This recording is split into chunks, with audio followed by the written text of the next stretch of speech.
Bonsoir à tous et bienvenue à ce webinaire de la rentrée 2024 qui s'intitule ce soir Chemsex, que faire en première ligne? Donc je suis Priscilla Huette, je suis cadre pédagogique au sein du CHEM, le Collège des hautes études en médecine. C'est une association qui a été fondée en 1988 par des médecins généralistes et qui vous propose ce soir ce webinaire. Donc le CHEM est un organisme de formation qui a plus de 30 ans d'existence et qui propose de la formation continue pour les médecins généralistes, mais également pour les infirmiers, les kinés, les pharmaciens, les podologues et les sages-femmes. Il y a quelques années maintenant, le CHEM a également ouvert les écoles des assistants médicaux. Donc, on retrouve beaucoup d'écoles en Bretagne, mais il y en a également en Normandie et en Hauts-de-France. Donc, ce soir, pour le bon déroulement de ce webinaire, sachez que vous avez dans votre petit onglet un onglet questions qui vous permettra d'interagir avec notre expert. Donc, n'hésitez pas à poser toutes vos questions. Si vous avez besoin d'un éclaircissement ou de plus de précision, n'hésitez pas. On fera des pauses durant la présentation et je poserai les questions à notre expert. Donc ce soir, on a la chance d'accueillir avec nous Julien Martinez, notre expert sur le chemsex. Donc je vais lui laisser maintenant la parole et je reviendrai pour les questions tout à l'heure. C'est à vous, Julien. Merci Priscilla, merci. Merci beaucoup. Eh bien, écoutez, bonsoir à toutes et à tous. Je suis super heureux d'être là ce soir avec vous. Avant de commencer, je voulais remercier le CHEM pour sa confiance en me laissant présenter ce soir donc une présentation sur le chemsex. Je voulais aussi vous remercier d'être si nombreux à vous être inscrits et à venir ce soir parce que effectivement, même si ce séminaire, enfin ce webinaire, il est gratuit, je sais qu'il a un coût pour vous, comme nous tous en fait, parce que le soir on a envie de se reposer, les journées sont longues, on a une famille, on a envie de passer du temps avec les proches. Donc c'est pas parce qu'on dépense pas d'argent qu'on n'a pas un coût temps. Et donc merci de le passer un petit peu avec moi. Pour être rapide, encore une fois, mais pour un peu préciser les choses, ce webinaire, donc c'est Chemsex, que faire en première ligne, c'est vraiment pour toutes les spécialités. On a regardé un petit peu les personnes qui s'étaient inscrites et qui avaient bien voulu donner leur profession. Alors, on a pas mal de médecins généralistes ce soir, donc bienvenue à vous. Franchement, merci de venir. Effectivement, vous êtes typiquement en première ligne sur ces questions-là, donc n'hésitez pas à poser vos questions, d'ailleurs comme tous les autres. On a aussi pas mal de pharmaciens merci aussi à vous. Effectivement, vous aussi, vous êtes en première ligne sur ces questions-là, notamment au niveau de la réduction des risques et des dommages. Et ça, j'en parlerai un petit peu aussi. On a aussi les infirmiers, donc que je salue, hein, bien confraternellement, les infirmiers en pratique avancée aussi, et les psychiatres et les psychologues. Donc, bienvenue à vous ce soir. Merci de venir. Là aussi, vous êtes forcément en première ligne, mais pas que. Je dirais aussi qu'il y a pas mal de choses à faire en fond comme travail au niveau psychiatrique slash psychologique. Donc, on le verra aussi ce soir. Et pour toutes les autres personnes qui sont là que j'ai pas nommées, merci beaucoup d'être venues et d'être présentes. Donc voilà, j'espère que ce webinaire vous apportera euh, ce que vous cherchez, puis peut-être même autre chose, qui sait. Donc on va commencer. Donc je vais me présenter très rapidement pour un petit point de contexte. Donc je m'appelle Julien Martinez, je suis infirmier en pratique avancée, mention psychiatrie santé mentale, et je suis aussi doctorant pour le laboratoire parcours de santé systémique P2S à Lyon. Moi je travaille donc dans un centre d'expertise. Donc, c'est un centre ressources pour les intervenants qui interviennent auprès des auteurs de violences sexuelles, qu'on appelle un CRIAFS. Voilà. Je fais ça et en même temps, j'ai aussi des consultations en CMP. Ça, c'est une deuxième partie de mon poste qu'on est en train de construire. Et parce que IPA, c'est relativement récent quand même, comme vous devez le savoir. Voilà, et puis mis à part ça, donc je fais donc ce doctorat en sciences infirmières et mes champs de compétences donc sont la santé sexuelle en santé mentale et donc notamment le chemsex. Je suis en train d'essayer de penser ma thèse sur la question du chemsex et des auteurs de violences sexuelles. Voilà. Pourquoi je suis aussi, je l'espère, légitime sur le sujet, c'est que de 2021 à 2023, j'ai fait des consultations en présentiel, des consultations addicto chemsex chez AIDS à Lyon. Et là, avec AIDS, mais au régional, on est en train de monter un dispositif de consultation visio. Donc, je continue à voir des chemsexeurs. Voilà pour la présentation. Donc, je vous parlerai de mon expérience personnelle, hein, je vous prépare de ce que j'ai pu voir un petit peu en consulte, et puis bien sûr aussi de choses beaucoup plus EBM, comme on le verra dans la présentation. Voilà, alors on va commencer le sommaire très rapidement. Donc je vais vous parler du chemsex. Simplement, le chemsex, c'est quoi? Ensuite, on va voir qui ça concerne. On va voir un petit peu aussi les produits du chemsex, parce que ça, c'est hyper important pour pouvoir bien rentrer en relation avec les chemsexeurs et pour qu'ils voient aussi qu'ils sachent que vous savez de quoi ça parle, quoi, tout simplement. Les conséquences aussi, le chemsex, bah, comment on le fait? Parce que ça aussi, c'est une vraie question. Et puis, je vous donnerai des ressources, des outils que vous pourrez utiliser assez rapidement avec les chemsexeurs et puis on clôturera. Et puis, si vous avez des questions, n'hésitez pas à les poser à tout moment. On essaiera de gérer. Donc le chemsex, c'est quoi? Donc là, je vais vous donner une définition. Je vais assez insister dessus parce que en fait, la définition est assez spécifique parce que c'est un public très spécifique. Le chemsex, basiquement, c'est quoi? Ça vient du mot chem, donc ça vient du mot chemical. Donc le chemical, c'est en anglais les substances chimiques, les produits. Et le mot sexe, c'est le mot sexe, hein. Donc ça, je pense que vous le saviez déjà avant de faire ce webinaire. Le chemsex, globalement, c'est quoi? C'est le fait de consommer des produits psychoactifs dans un contexte sexuel. Une fois qu'on s'est dit ça, on s'est rien dit en fait, parce que c'est dans des produits psychoactifs très précis et dans un contexte sexuel assez précis lui aussi. Pour info, là aussi, aux USA, on appelle ça le party and play, et en Australie, c'est le wireless play. Je vous dis ça parce que dans la littérature grise, parfois, on n'a pas tous les articles quand on fait des recherches si on met pas ces mots-clés-là. Donc, chemsex, oui, ça on peut mettre, c'est facile. Mais si vous lisez un article et que vous voyez parler du part and play ou wired play, pensez à ça aussi. Alors, le chemsex, c'est quoi? C'est une intentionnalité, pour le définir, un usage et une culture. Voilà. Donc, l'idée, c'est quoi dans l'intentionnalité? C'est que lorsqu'on fait du chemsex, on a envie de faire du sexe, d'avoir des rapports sexuels et en même temps de consommer un produit. Les deux sont intimement liés. D'accord? Ensuite, il y a la question de l'usage. C'est des produits spécifiques. On verra, c'est des catinones, c'est du GHB, GBL, mais c'est des produits spécifiques. Par exemple, exemple tout simple, si quelqu'un vous dit, bah écoutez, en fait, moi je fume du cannabis et après j'ai des rapports sexuels, c'est pas chemsex. On parle pas de la même chose. Et c'est aussi une culture qui est influencée par des groupes et des sous-groupes culturels très précis et avec un vocabulaire très précis. Et c'est là aussi où on vous attendra autant que praticien, c'est-à-dire que on va vous parler de choses, notamment avec du vocabulaire, on va dire moi je slam, moi je plug, moi je machin, et vous n'allez pas forcément comprendre ce qui se passe. Du coup, si vous avez quelques éléments de vocabulaire, après vous allez pouvoir parler avec la personne et la personne va se dire ah bah tiens c'est bizarre, il a le vocabulaire, donc vous allez pouvoir gagner l'alliance thérapeutique et la confiance beaucoup plus rapidement. Je vous montrerai un peu tout le vocabulaire après. Donc les acteurs du chemsex, qui ça concerne? Donc en fait, ça concerne principalement ce qu'on appelle les HSH. Donc, c'est les hommes qui ont des rapports sexuels avec les hommes. Donc, c'est un mot, pour ceux qui ne connaissent pas, qui est un peu barbare en fait, mais qui, en santé publique et même en infectiologie et en médecine en général, est extrêmement pertinent. Je vous explique pourquoi. C'est parce que, voilà, quand on fait des questionnaires, par exemple, on va poser la question à des hommes, est-ce que vous êtes homosexuel? Ils vont vous répondre non. Ok, ben c'est pas grave. Est-ce que vous êtes bisexuel? Ils vont vous répondre que non. Et en fait, vous êtes hétérosexuel. Ils vont vous dire oui, je suis hétérosexuel. Par contre, quand on va aller gratter un petit peu, on va dire oui, mais est-ce que vous avez déjà eu des rapports sexuels avec des hommes? Et là, ils vont dire ah bah oui, le week-end avec un pote, mais non, mais c'est pour dépanner quoi. Et donc du coup, ils sont quand même exposés à certains risques, mais ils ne se définissent pas comme homosexuels ni comme bisexuels, ils se définissent comme hétéros. Donc du coup, les HSH, c'est ça. Ça englobe en fait finalement toute la communauté gay et bi, mais en plus tous ces hommes qui ne se définissent pas dans cette communauté et qui pourtant ont des rapports sexuels avec les hommes. Donc là, l'étude que j'ai choisi de vous présenter, c'est une étude, c'est une revue de littérature qui agrège 38 études. Donc, on va parler du chemsex dedans. La prévalence retrouvée est de 3 à 29% chez les HSH selon les pays. Ok. Ce qu'on retrouve en France globalement, c'est ça, c'est 3 à 29%. Dans le rapport chemsex du professeur Benyamina, c'était les chiffres qui étaient sortis aussi. Sur Grindr, donc qui est un peu le réseau social de l'amour gay, en France, donc c'est 500 000 utilisateurs en 2020, il y avait 100 000 à 200 000 chemsexeurs, donc une surreprésentation. On verra là aussi, c'est absolument pas neutre, parce que ça fait partie du processus de chemsex, là aussi, les applications de rencontres. Donc, le chemsex, c'est quoi? C'est une culture, donc c'est une communauté, d'accord? La culture LGBTI, elle est intimement liée aux questions des produits psychoactifs. Euh, Il y a une personne concernée avec qui je faisais des interventions chez AIDS, qui me disait souvent en rigolant, nous les gays, on est les bêta-testeurs des nouvelles drogues. parce qu'en fait, il y a tout un historique au niveau de la culture LGBT, sur la techno des années 90, de l'électro, qui fait qu'en fait, il y avait toute cette culture du produit.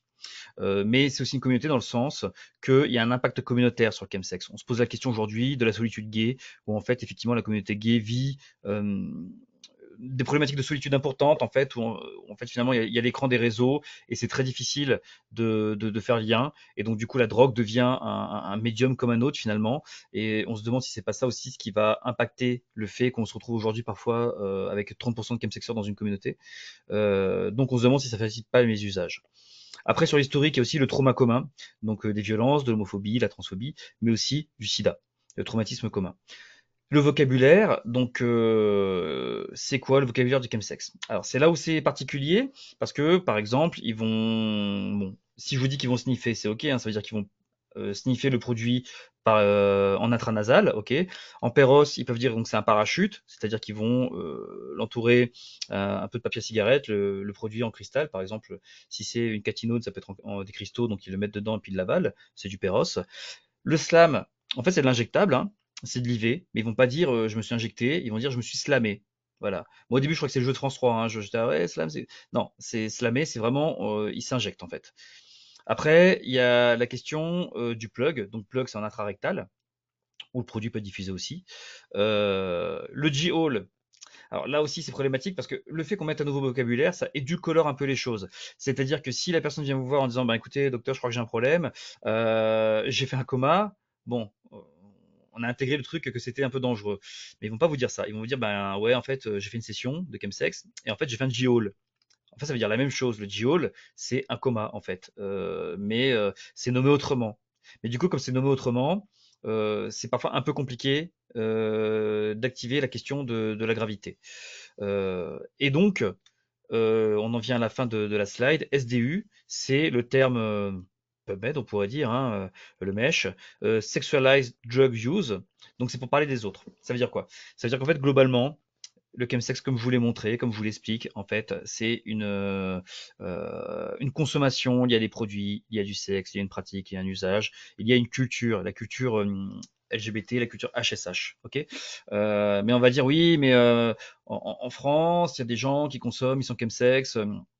Qui n'a jamais bu une bière ou n'a jamais bu une bouteille de vin avec sa compagne avant d'avoir un rapport sexuel? Bon, c'est pas chemsex.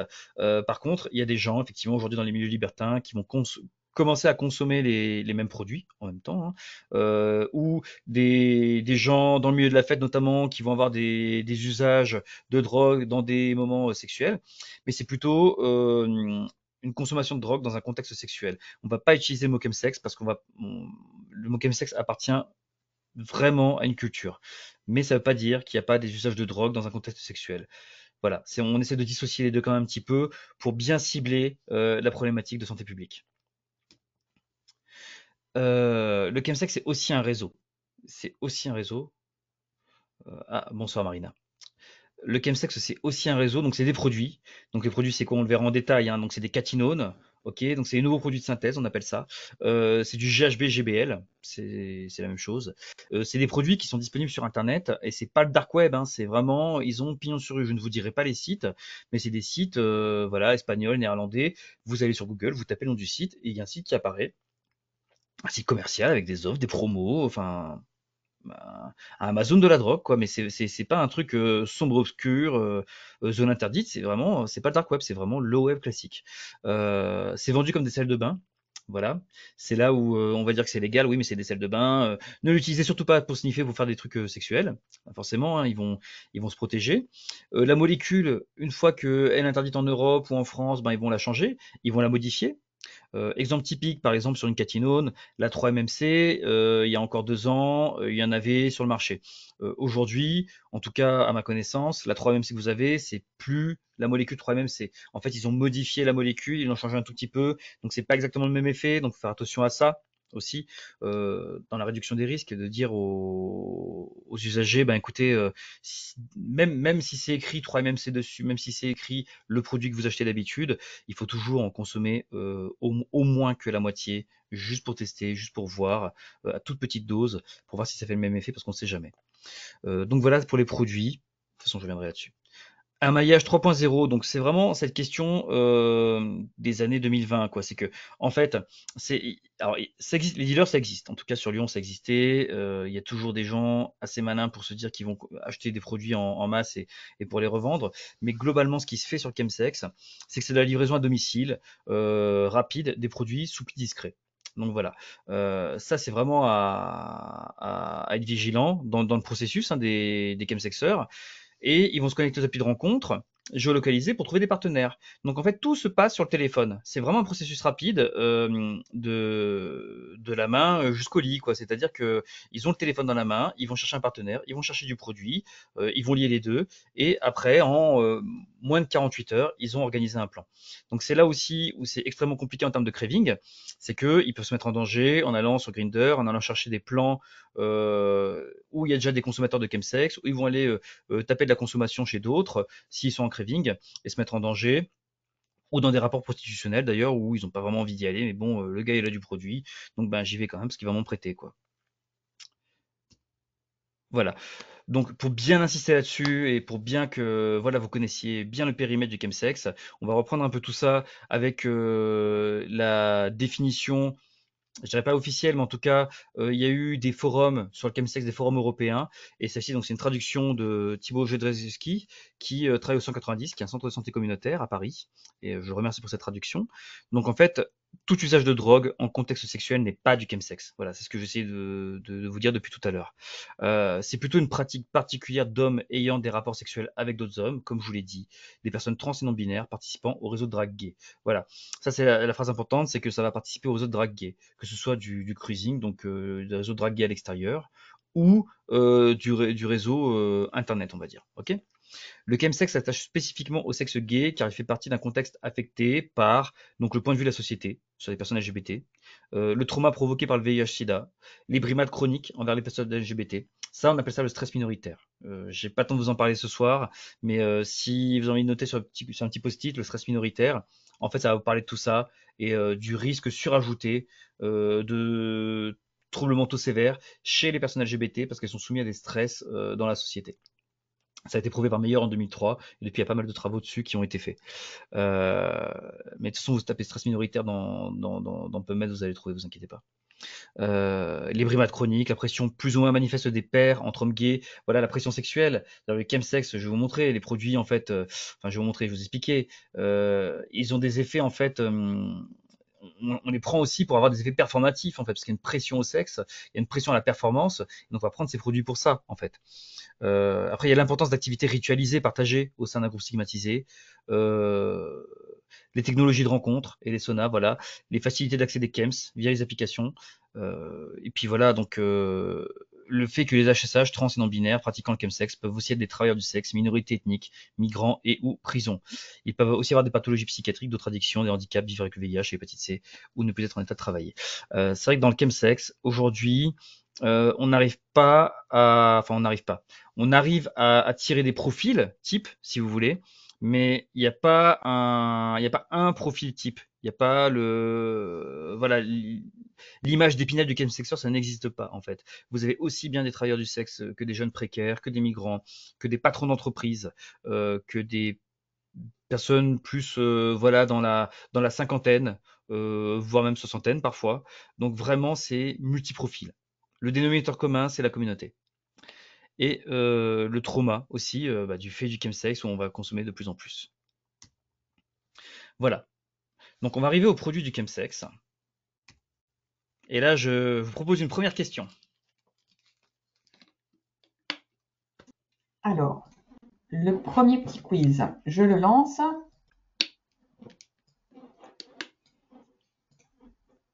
Voilà, vous pouvez donc répondre via votre téléphone ou votre ordinateur à ce premier quiz et nous allons ensuite afficher, quand tout le monde aura à peu près répondu, nous allons afficher les résultats et notre expert Julien va les commenter.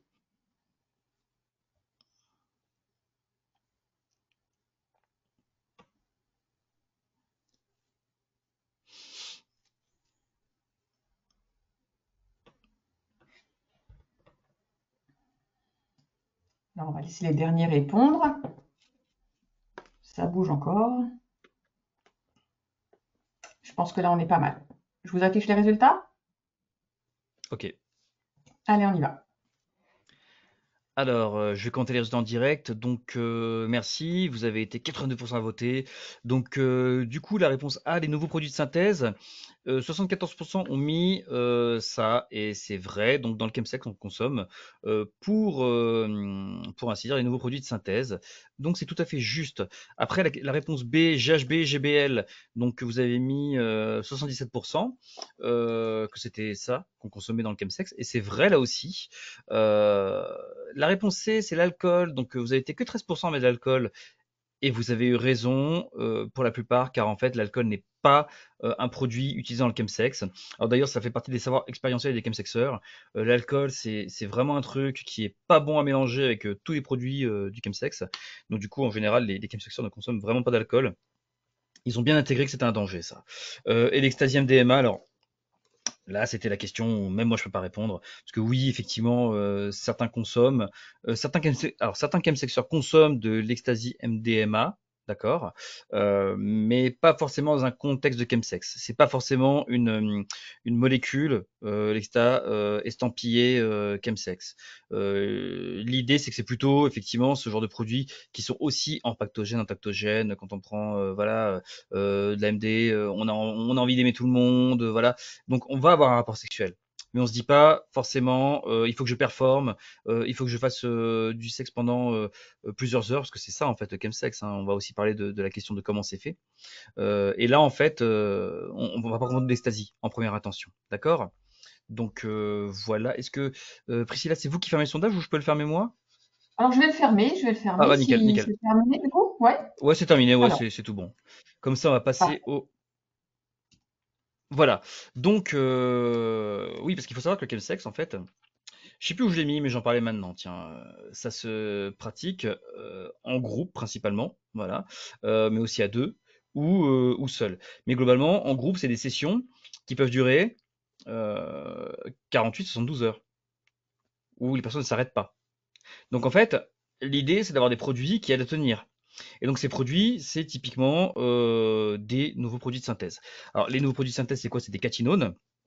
Donc les catinones, c'est des produits que vous avez, donc c'est du stimulant, ok. C'est des dérivés du cat, qui est un arbre en fait. Donc différents noms, hein, différentes molécules pour différents noms. Donc il y a la 3-MMC qui est entre guillemets la plus connue, mais aussi il y a la 4-MEC, enfin, la méphédrone, la flaca, la miaou. Enfin, il y a plein de mots en fait, il y a plein de vocables derrière. Euh, il- Franchement, il en apparaît une nouvelle tous les 2 mois, quoi, hein. Donc, l'idée, c'est de retenir ce que c'est des catinones et que c'est des produits de synthèse. Voilà, que c'est des stimulants. Si vous avez retenu ça, après, ben, selon votre territoire aussi, hein, si vous rencontrez des chemsexeurs, si vous discutez avec eux en consulte, et ben vous verrez qu'en fait, il y a toujours les mêmes produits qui sortent sur des territoires différents, hein. Priscilla, vous avez une question peut-être? Oui, oui, oui, j'entendais parler des catinones, donc je rebondis. David nous demande il n'existe donc pas de pratique de chemsex, pardon, dans la communauté hétérosexuelle libertine. Est-ce que les catinones sont aussi utilisées chez les personnes hétéros? Alors, c'est une question qui m'est difficile de répondre pour moi, pour la simple et bonne raison que moi, dans ma file active de patients, j'avais pas de personnes libertines hétéro. J'en avais pas. Ce que je sais, les infos que j'ai, voilà, les infos que j'ai, mais c'est des infos, voilà, on dit ça nanana, ça à l'oreille. On me dit qu'il y en a qui en consomment, mais c'est pas un phénomène comme le chemsex de ce que j'ai pu vous montrer dans la communauté HSH. Ça se consomme. Après, apparemment, il y aurait aussi des hétéros qui consommeraient ça, mais pas du tout dans un contexte de chemsex, mais plutôt dans un contexte festif aussi. Mais on est vraiment à la marge.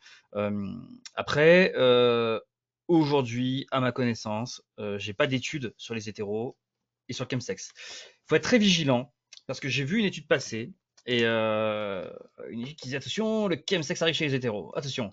Ce qui n'est pas forcément vrai quand on regarde l'étude. Je m'explique. En fait, ils avaient pris une étude, voilà, et ils avaient questionné donc des hommes, des femmes, et ils avaient posé la question est-ce que vous consommez des produits psychoactifs dans le contexte sexuel et tout. Puis bon, les gens disaient ouais, je consomme du cannabis, nanana. Et en fait, ils avaient mis les produits du chemsex et ils avaient mis le cannabis, qui n'est pas un produit chemsex du tout. Je prends le cannabis parce que c'est vraiment typiquement le produit qui est pas chemsex, quoi, hein, voilà. Euh, et il y a un petit raccourci qui a été fait en mode, ouais, il y a 30% des femmes de l'échantillon, de certaines communautés qui font du chemsex. Et quand on regarde les chiffres, en fait, ces femmes-là, elles consommaient du cannabis, pas des catinones, pas des machins. Donc, pour moi, pour l'instant, c'est pas le cas. Par contre, moi, j'attirais votre point de vigilance sur un truc, et je pense, mais ça, c'est une hypothèse personnelle, et j'en suis désolé, j'ai pas plus de trucs solides, hein, c'est juste moi qui vous dis ça, mais je pense que dans les années à venir, ce qui va se passer, la porte d'entrée du chemsex chez les hétéros, d'accord, et notamment chez les femmes, ça va être les partenaires masculins bisexuels qui eux ont déjà qui ont une double culture entre guillemets si j'ose dire et qui vont peut-être déjà avoir des connaissances et puis savoir comment faire du chemsex dans la communauté HSH et qui vont l'importer si j'ose dire et l'acclimater à la communauté hétéro. Donc moi c'est le point de vigilance que je donnerais, mais après je pense que de toute façon ça manque d'études sur la communauté libertine effectivement, communauté relativement discrète et peut-être moins encline à se regrouper en communauté pour prendre soin de sa santé par rapport au LGBT. Je sais pas si j'ai répondu à la question, mais n'hésitez pas, hein, si j'ai pas été clair, vous revenez vers moi, vous insistez. Donc pour revenir au catinone de synthèse, donc on prend par injection, donc comme vous vous souvenez c'est du slam, péros, parachute, intrarectal, donc c'est du plug, intranasal, c'est le sniff. Donc c'est entactogène, empathogène, euphorisant. On prend ça, en fait, la moindre caresse est une euphorie multipliée par 1000. On a envie de faire l'amour absolument tout le monde, et c'est bien le problème des chemsexeurs qui disent, bah en fait moi je vais dans des groupes de sexe parce qu'en fait grâce à ça je peux avoir des rapports sexuels avec des hommes beaux comme des dieux, alors que je ne le suis pas. Ou inversement, une culpabilité immense de bah écoutez j'ai pris ce produit et puis en fait j'ai eu des rapports sexuels avec l'homme le plus moche du quartier et je trouve ça génial sur le moment et en fait j'ai honte, j'assume pas du tout et j'ai cette pulsion sexuelle que je ne pouvais pas arrêter. Le craving est immense, hein, c'est vraiment extrêmement compliqué. Donc les catinones vont servir à ça et aussi pour la performance, c'est-à-dire que vraiment il faut comprendre que c'est des marathons sexuels qui peuvent durer 48, 72 heures où ils font que ça, ils vont se réhydrater un petit peu puis ils vont continuer à s'injecter pendant tout le week-end. Les produits spécifiques, c'est aussi le GHB. Voilà, ne me demandez pas ce soir de vous dire ce que ça veut dire GHB, c'est écrit.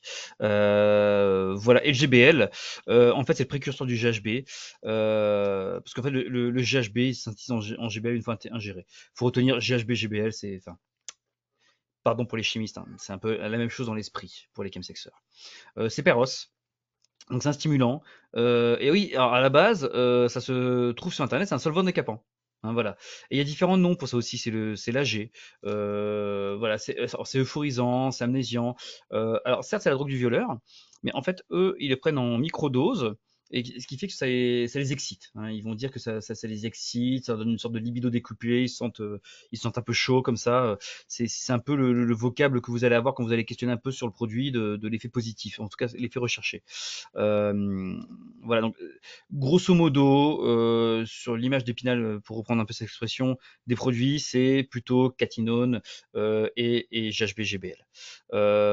Après, il y a d'autres produits qui sont un peu annexes à côté, qui ne sont pas interdits, hein, comme le poppers par exemple, qui sont des alcaïdes nitrés, donc que vous connaissez peut-être, donc vasodilatateurs, dépression des muscles lisses, qui sont censés favoriser la pénétration anale, mais pas seulement, parce que c'est aussi utilisé en mes usages pour rigoler entre copains. Et puis, mais voilà, dans la communauté LGBT, c'est plus pour avoir un effet dépresseur des muscles lisses. Euh, En fait, il y a une étude donc de Brown et Hall donc de 2019 qui est assez récente, hein, qui a pris un échantillon de consommateurs de poppers et donc les gars disaient c'est pour soulager la douleur, améliorer le plaisir et faciliter la pénétration lors des rapports sexuels. Et 26 à 46% l'auraient utilisé dans ce but. Donc voilà, c'est vraiment utilisé pour ça. Mais il faudra faire aussi gaffe parce que je vous expliquerai, ils utilisent aussi beaucoup d'IPDE5. Je reviendrai dessus. Les autres produits, donc un peu de cocaïne mais c'est plutôt en pré-session. Hein, ils vont consommer ça un petit peu avant une session de chemsex, et puis après, vraiment dans la session, ils vont consommer autre chose. Latina, donc tout ce qui est crystal meth, pareil, tout ce qui est méthamphétamine. Alors un peu moins en France, on en voit un petit peu sur la région parisienne, mais en Angleterre, sur le chemsex, c'était beaucoup ça, Latina. Et la kétamine, qu'on voit un petit peu. Alors je sais que sur des sites internet, comme je vous disais, qu'il y avait pignon sur rue sur Google, ils vendent de la kétamine, j'ai vu tout à l'heure, je regarde un peu le site pour me remettre à jour, et ils vendent même de la kétamine en intranasal. Je sais même pas si c'est la vraie kétamine, quoi. Enfin, je sais même pas si c'est de la kétamine ou si c'est une molécule synthétique qui ressemble beaucoup, et ils mettent kétamine. Mais voilà, enfin, ça se vend pas mal aussi. Donc, le chemsex, les conséquences. Bon, si vous avez une question, là, n'hésitez pas. Mais moi, j'en ai une de question. Voilà, donc ça vaut Priscilla.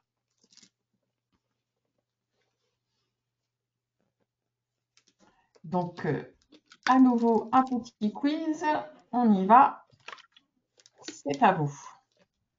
Alors, pendant qu'ils répondent, les participants, David a fait un commentaire donc, que vous pouvez peut-être nous commenter, Julien. Il nous disait: j'avais aussi la notion que les homosexuels intériorisés étaient plus concernés que les personnes gays. Euh, les homosexuels intériorisés, c'est-à-dire ceux qui ne. Alors, j'aimerais bien savoir ce que David dit par là. Ça veut dire quoi? Ça veut dire ceux qui ne s'assument pas homosexuels socialement? Alors, on va voir si David nous. Exactement. Il nous répond Ok, exactement. ok. Donc en fait, les HSH, ok. C'est une excellente question. Euh, alors très franchement, alors ma fille active elle vaut ce qu'elle vaut, hein. C'est que ma fille active, hein. Je veux dire, c'est pas une parole d'évangile, hein. Mais moi, j'avais pas forcément ce public-là de HSH. Moi, j'avais plus des personnes gays. Ouais,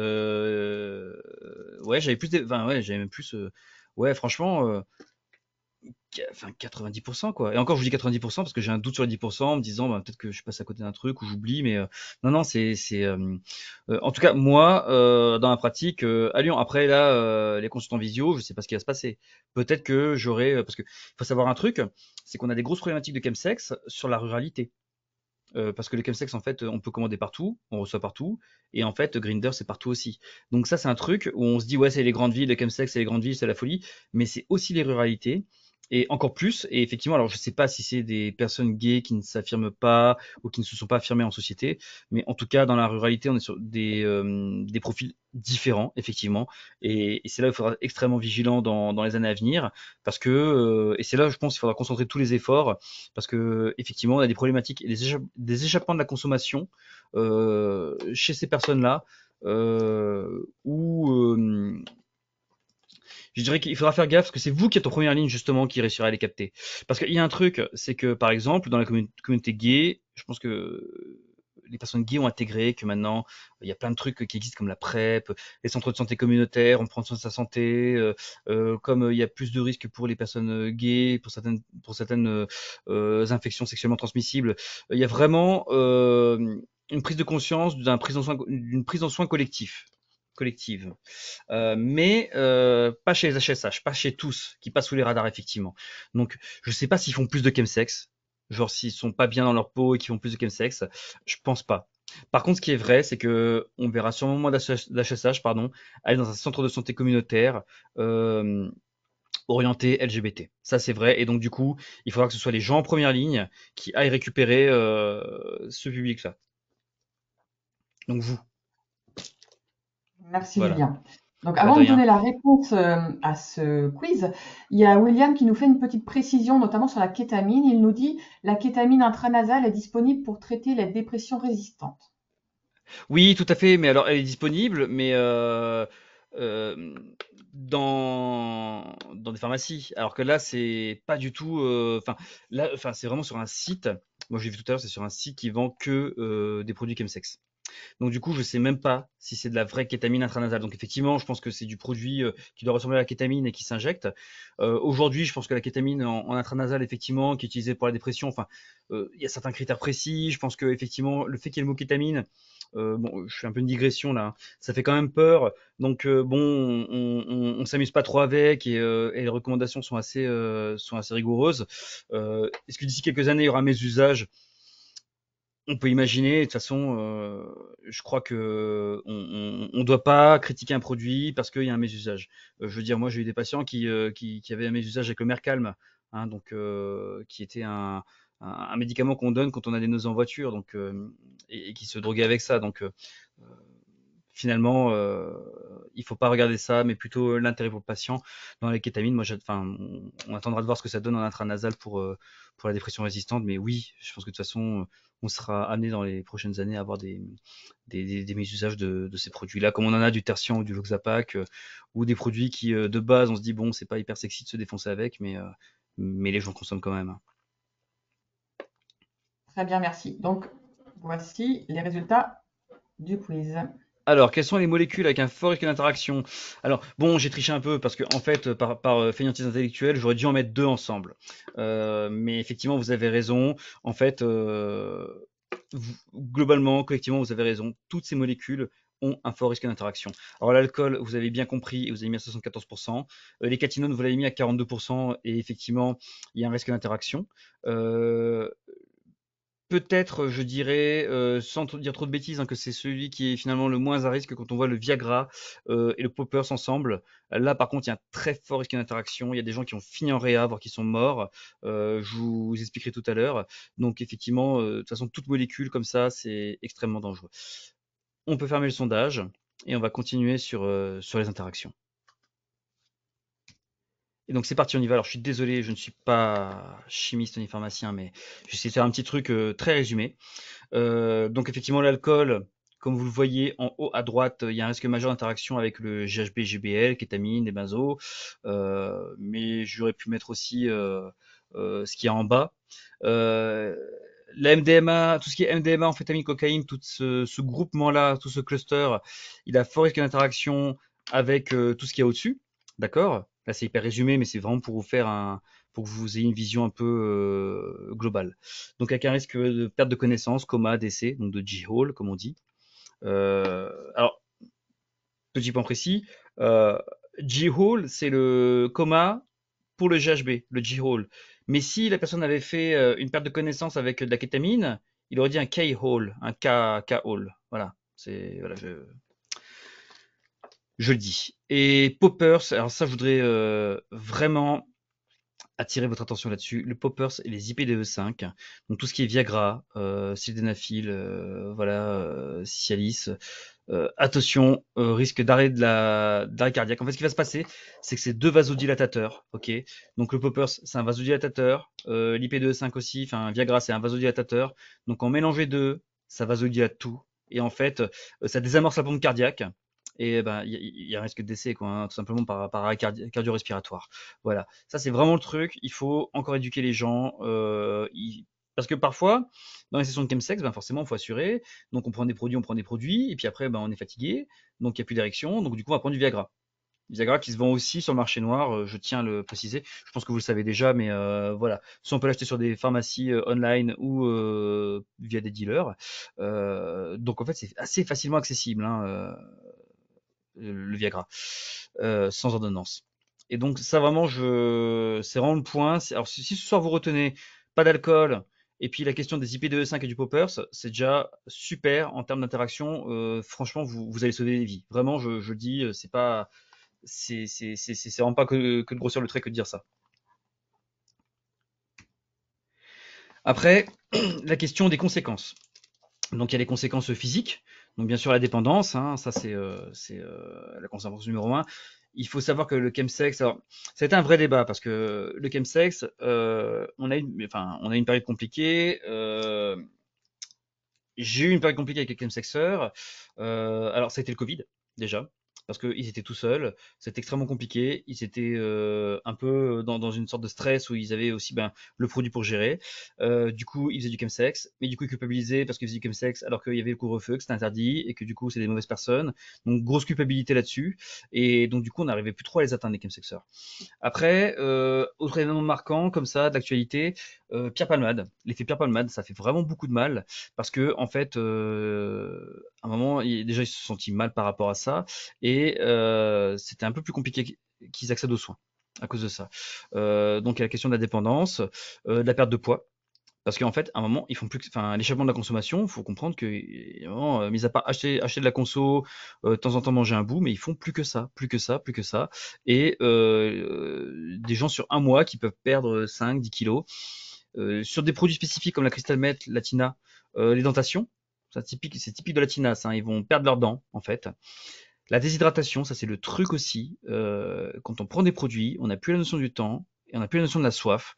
Et en fait, c'est vraiment une forme d'éducation thérapeutique en fait où parce que en fait, je donnais des consultations chemsex en individuel. On avait aussi un groupe de parole chemsex, un groupe de support, donc où j'intervenais avec une personne concernée qui était animatrice.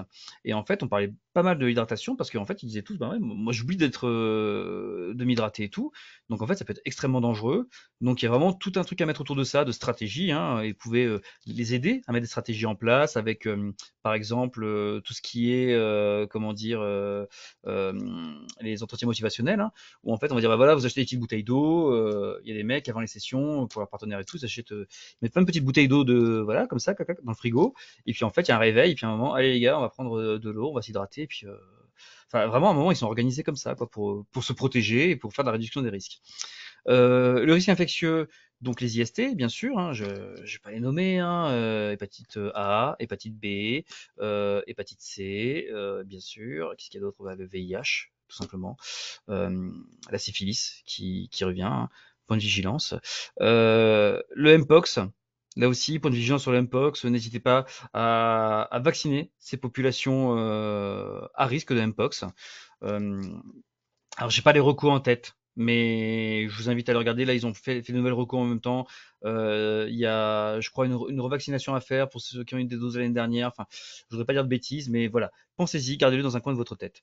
Pour les plus jeunes, le papillomavirus aussi, hein. Enfin, je veux dire, on peut décliner vraiment après en sous-catégories. Et bien sûr, l'infection cutanée et veineuse sur le site d'injection. Euh, la culture de l'injectable, les bons élèves, c'était quand même les injecteurs d'héros, hein, où ils ont vécu les années SIDA, les injecteurs d'héros, ça a été extrêmement compliqué pour eux. Et les injecteurs d'héros, maintenant, c'est plutôt des bons élèves de ça, en fait. Alors que les chemsexeurs, eux, ils ont pas trop envie d'aller dans les caruds, voilà, nous on n'est pas comme ça, nous on consomme pas de l'héros machin. Mais il y a une partie des chemsexeurs qui s'injectent, qui n'ont pas ces réflexes un peu culturels des injecteurs, et ça peut faire des drames, des amputations, des sepsis aussi, donc des chocs septiques, donc à bien surveiller. Moi, c'est dans ma file, c'était pas rare, hein. C'est des patients d'échappement de la consommation, ils m'appelaient, machin, qu'est-ce que je fais? Bah, envoie-moi une photo. Je dis, ah ouais, non, va au moins ton médecin généraliste et puis va à l'hôpital, hein. Donc, et puis, on a eu il y a des moments où on n'est pas passé loin de l'amputation, en fait, hein. Euh, Problèmes sociaux. Donc, rapport prostitutionnel, comme je vous le disais, j'ai pas de produit, mais il y a quelqu'un que j'aime pas trop, il est pas très beau, machin, j'ai pas envie, mais bon, il a du produit, donc j'y vais. Désocialisation, perte d'emploi, précarité. Quand il y a un échappement de la consommation, j'avais des patients qui venaient qui me disaient bah, écoutez, en fait, moi, je suis là, je peux plus, je travaille. Sur mon téléphone, j'ai des SMS de Grindr, machin. Je sais qu'il y a une session dans la rue d'à côté. Bah, en fait, je lâche mon travail et j'y vais. Je lâche la boutique et j'y vais. Non, mais vraiment, c'est un truc. Certains n'arrivent plus à discerner, en fait. Il faut savoir aussi un truc c'est que le samedi soir, on l'a tous fait, enfin tous, beaucoup d'entre nous j'imagine, on a tous picolé un petit peu, et puis le dimanche, on n'est pas très bien, on est un peu petite dépression, genre oh mon Dieu, machin, et puis on est bad mood, voilà. C'est normal, l'alcool, voilà, c'est un gabalike, machin, je vais pas vous refaire l'histoire. Mais en fait, dans le chemsex, les produits, ils sont tellement puissants qu'on n'a pas le blues du lundi, on a le blues du mardi. En fait, ça, c'est un truc assez connu. Moi, les consults d'ailleurs, je les faisais le mercredi. Comme ça, les usagers avaient le temps de sortir de ce brouillard comme ça dépressif et cette descente qui est assez violente, hein, qui est hyper dépressiogène. Donc du coup, les 2 premiers jours, lundi et mardi, c'est hyper compliqué pour eux au travail parce qu'ils sont hyper irritables, dans une sorte de truc, mais complètement dépressif, complètement au fond, et c'est très dur pour eux. Et finalement, ben, comme dans beaucoup de produits, le fait de reconsommer, ça leur permet de remonter un petit peu le truc. Ou sinon, il y a du mésusage de benzodiazépines, qui ne sont pas prescrits, mais ils vont en prendre pour justement un peu, déjà pour s'endormir, hein, notamment des benzohypnotiques, parce que effectivement, quand on fait des sessions de chemsex de 72 heures, c'est très compliqué de s'endormir après. Et puis après, sur 2 jours, ils vont consommer de la benzo, mais sans conseil médical, parce qu'ils vont, c'est du mésusage, quoi, pour justement atterrir un petit peu. Au niveau psychique, il y a tellement de choses à dire, mais je pilote un peu le temps. Il y a tout ce qui est psychose pharmaco-induite, hein, voilà, typiquement par le chemsex. Il y a l'addiction, mais ça je vous en ai déjà parlé. Les troubles thymiques. Alors ça, ami psychiatre, ami psychologue et même ami médecin généraliste, hein, mais surtout, mais il faut traquer la dépression et le trouble bipolaire. Il faut traquer le trouble bipolaire parce que, alors, typiquement dans ma file active, les gens me parlent souvent de dépression, de troubles dépressifs caractérisés, comme dans le DSM, ils vous expliquent bien tout ça. Et on se dit, ah ouais, d'accord, ok. Et après, j'ai eu le réflexe de dire, oui, mais ok, là vous êtes dépressif, vous n'êtes pas bien, mais est-ce qu'il y a des moments dans votre vie où vous consommiez pas, mais vous ne pouviez ne pas dormir et pas être fatigué, ou avoir pas très faim, ou avoir des idées formidables, et puis enfin, vous avez fait des dingueries, machin. Enfin, je décrivais un peu une phase hypomane ou maniaque. Et en fait, alors, j'ai pas de chiffres aujourd'hui, mais je pense que ce serait bien de faire une étude là-dessus aussi. Euh, Vraiment sur la question du trouble bipolaire, euh, il y en a pas mal qui me décrivaient ça, quoi. Genre, ah, mais oui, c'est vrai, vous avez raison, ouais, il y a des moments, machin. Sans parler du chemsex, sans parler de consommation de produits. Et en fait, il regardait en arrière, et en fait, il y avait des phases hypomane ou maniaque. Et donc, typiquement, après, quand on met en lien avec le chemsex, c'est vraiment la question des pathologies duelles, en fait, hein, où le chemsex va émousser les phases dépressives, va écréter les phases maniaques, parce que de toute façon, il est pas maniaque, il est chemsex. Mais donc, soyez extrêmement vigilants là-dessus. Euh, et j'ai mis sur le côté des petites flèches comme ça, donc pathologie duel, troubles sexuels compulsifs. Hein, il faut voir ça aussi, effectivement. Cette question du trouble sexuel compulsif, c'est comment on va la gérer. Est-ce que c'est la personne consomme du chemsex parce qu'elle a un trouble sexuel compulsif, ou est-ce qu'elle a un trouble sexuel compulsif induit par le chemsex? Et surtout là aussi, et ça c'est un truc. Alors on dit en France, oui, nanana, le TDAH, c'est surdiagnostiqué, c'est la mode. Eh bien vraiment non, c'est sous-diagnostiqué. On passe, il y a des TDAH adultes, et d'ailleurs, on commence à avoir des TDAH adultes qui arrivent, je ne dirais pas ex nihilo, mais c'est-à-dire qui étaient bien compensés dans l'enfance et qui décompensent à l'âge adulte. Et typiquement, alors, je peux vous lire, alors, excusez-moi, c'est une histoire de chasse, parce que je n'en ai qu'une, mais en fait, non, parce que je commence à voir la littérature sur ce sujet, et en fait, on voit qu'il y a un lien très précis entre violence sexuelle et puis d'ailleurs troubles de la conduite sexuelle et paraphilie et TDAH, en fait, où les personnes qui sont TDAH sont plus à même de vivre des troubles sexuels, et notamment des troubles sexuels compulsifs, de l'hypersexualité. Sur les consommations de produits, bah voilà, typiquement ça commence à savoir que le TDAH, quand il y a un gars qui vient nous voir, bah écoutez, en fait, moi je consomme 1 gramme de coke par jour, ça me pose. Bon, bah venez monsieur, on va faire un test, hein. Bah là, c'est pareil, moi j'ai des patients.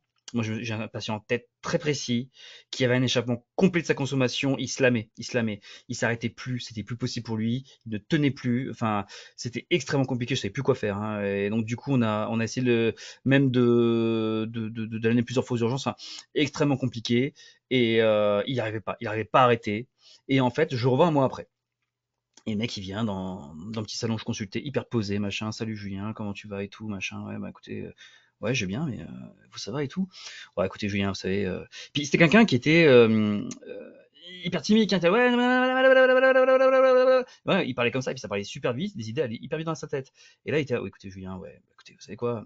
Bon, ce mois dernier, pas cool. J'ai recraqué 2 fois, je me suis réinjecté 2 fois. Voilà. Voilà. C'était un peu compliqué. Mais déjà, que 2 fois? Mais c'est formidable, enfin, c'est super et tout. Enfin, bravo. Enfin, déjà, enfin, vous êtes plus en danger là. Vous avez. Oui, c'est vrai que je me suis bien calmé quand même. Et puis je vous sens posé, il y a un truc qui a changé dans votre vie. Et elle me dit, bah ouais, mon pote, je suis allé consulter DAH au Vinatier, ben je peux te dire qu'ils m'ont mis sur Ritaline et ça a changé ma vie. Et voilà, en fait, c'est ça, c'est pas miraculeux. Il y a toujours sa consommation de chemsex, mais en fait, c'est miraculeux dans le sens où en fait, ça a vraiment changé sa vie. C'est-à-dire qu'en fait, il y avait une consommation différente et il n'avait plus l'échappement de la consommation. Donc, faut vraiment être vigilant à ça. Surtout que dans le chemsex, bon, après, j'arrête là-dessus et j'arrête de vous embêter avec ça, mais on dit souvent oui, TDAH, il faut faire, c'est la consultation est très précise, et puis il faut ramener les proches, il faut ramener voilà les bulletins scolaires, mais quand il y a une précarité, un échappement complet de la consommation, bah, on a peut-être plus ces bulletins scolaires et puis on a peut-être même plus de proches en fait. Donc c'est là où c'est compliqué la question. Mais gardez ça dans un coin de votre tête. Vraiment, vous prenez pas trop de risques à au moins appeler votre collègue psychologue ou neuropsychologue ou psychiatre pour qu'il fasse le test pour le TDAH et voir un peu ce qui se passe. Après, je vous fais confiance pour ça. Mais vraiment, la question du trouble bipolaire, TDAH, dépression, ce triptyque là, franchement, sans prétention, hein, vous allez vraiment sauver des vies aussi, hein. Vous allez vraiment infléchir des trajectoires avec les produits, vraiment. Donc les KSS, comment? J'aurais peut-être dû le mettre avant, mais bon, c'est pas grave, on y arrive. On va commencer avec une question. Allez. Allez, notre dernier quiz. Alors, hop, c'est à vous. Ah, j'ai imprimé la réponse déjà, mais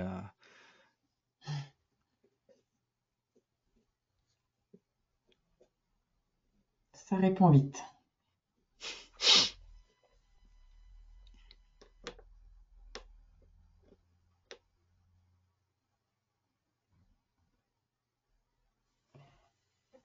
Allez, ça ne bouge plus. Je ouais, c'est lance les stabilisé. Ouais, résultats. allez, Hein. allez, allez, allez. Encore Ah, il y en a encore. 10 Ouais, ouais. secondes là, allez.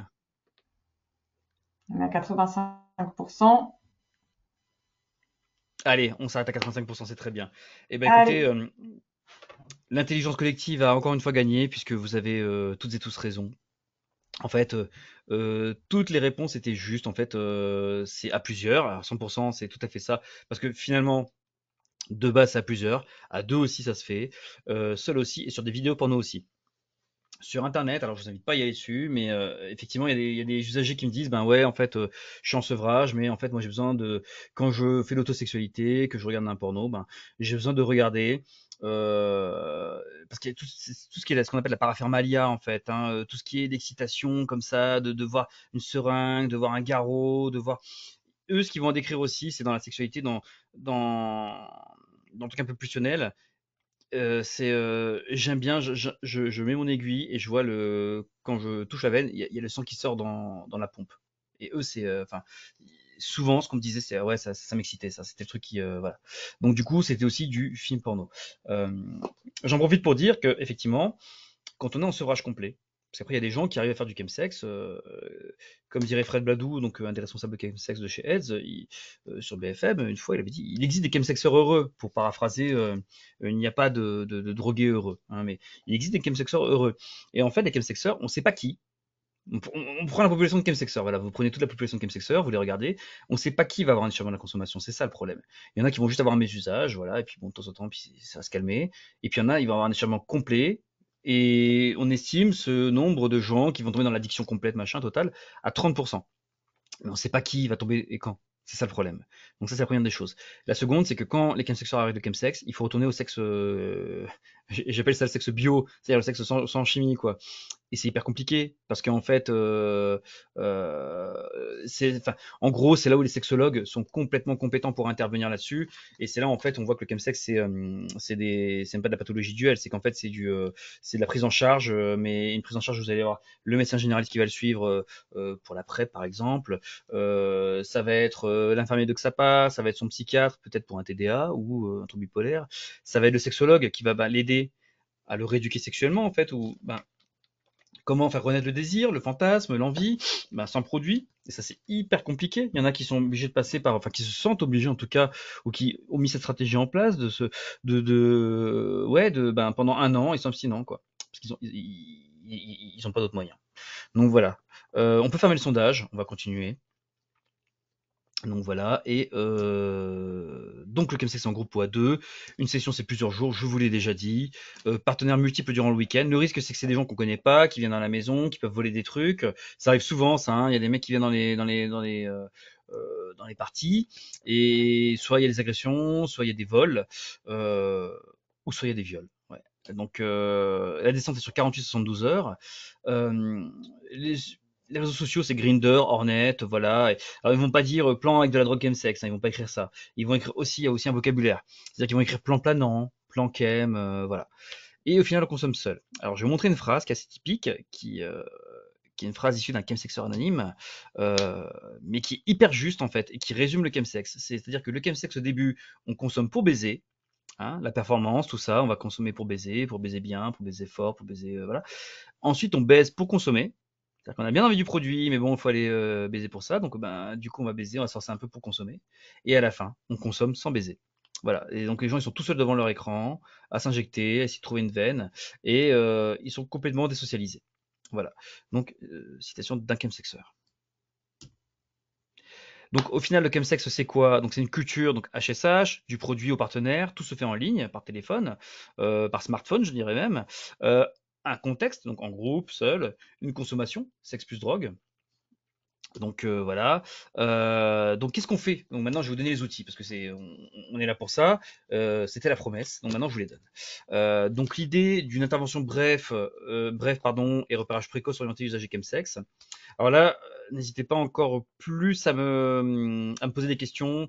Si vous n'avez pas compris, on y va tranquille, hein, parce qu'il y aura peut-être pas mal de notions, donc n'hésitez pas. Donc l'idée, globalement, alors j'ai pas le temps ce soir-là non plus, parce que je voudrais vous présenter encore pas mal d'outils, mais il y a l'entretien motivationnel. Si vous avez l'occasion un jour de faire une formation en entretien motivationnel, n'hésitez pas. Pour le chemsex, c'est vraiment, moi c'était l'outil numéro un en fait. Et j'ai pas le temps de vous le montrer ce soir, mais en même temps, je suis peut-être pas le meilleur formateur pour vous parler de ça, parce que moi, je l'utilise comme outil, mais je suis pas le roi de l'entretien motivationnel, mais vraiment utilisez-le. Le truc numéro un, déjà, c'est de voir un peu dans quel cycle du dans quelle phase du cycle de changement la personne est. Donc ça, c'est Prochaska et Di Clemente, que vous devez sûrement connaître. Pour les autres, je m'excuse, j'ai pas eu le temps de mettre un schéma. Voilà, je voulais pas perdre trop de temps sur ce que je vais vous montrer après. Mais l'idée, c'est que si la personne n'est pas prête à en parler, eh ben, faut pas en parler. Si la personne, elle vous dit non, mais moi, je fais du chemsex une fois tous les mois, et puis ça me va très bien, machin et tout, faut pas forcer à arrêter, dire, mais monsieur, faut arrêter tout de suite, c'est pas possible, voilà. Par contre, si la personne contemple le truc, c'est la contemplation, la pré-contemplation. C'est-à-dire, la pré-contemplation, c'est ouais, mais peut-être que je dois arrêter, je sais pas. Vous croyez que je consomme trop? Je sais pas trop, je n'arrive pas à me situer. Enfin, dès que vous sentez qu'il y a un questionnement, c'est là où vous pouvez agir. Agir en donnant des conseils de réduction des risques, agir en posant la question, est-ce que vous, ben, sans arrêter, mais est-ce que vous voudriez faire un break, réduire votre consommation, sécuriser votre consommation, arrêter entièrement, qu'est-ce que vous aimeriez faire en fait? Donc c'est voilà, rien que ça, de voir où la personne se situe pour l'aider et l'accompagner au mieux. De toute façon, dans l'outil que je vais vous montrer, il y aura ça. Ah, ouais, c'est bon, excusez-moi, je voyais plus la caméra. Voilà, ça a bugué. J'espère que vous me voyez tous là. Donc, proposer à l'usager un outil qui possède des outils permettant de réduire ou d'arrêter sa consommation, ou réduire les risques, ou la personne, même si elle veut pas, ouvrez-lui une porte. Une porte, ça veut dire quoi? Ça veut dire, bah, voyez, dans notre ville, il existe tel centre pour vous aider, ou un XAPA, ou un CARUD pour aller récupérer du matériel, ou cette pharmacie-là, elle propose des seringues, des seringues gratuitement, voilà, donc et sécure, avec des boîtes à seringues, donc vous pouvez y aller, vous pouvez parler avec le pharmacien ou la pharmacienne, voilà. Il y a tout ça en fait, où vous pouvez ouvrir une porte et rendez-vous disponible.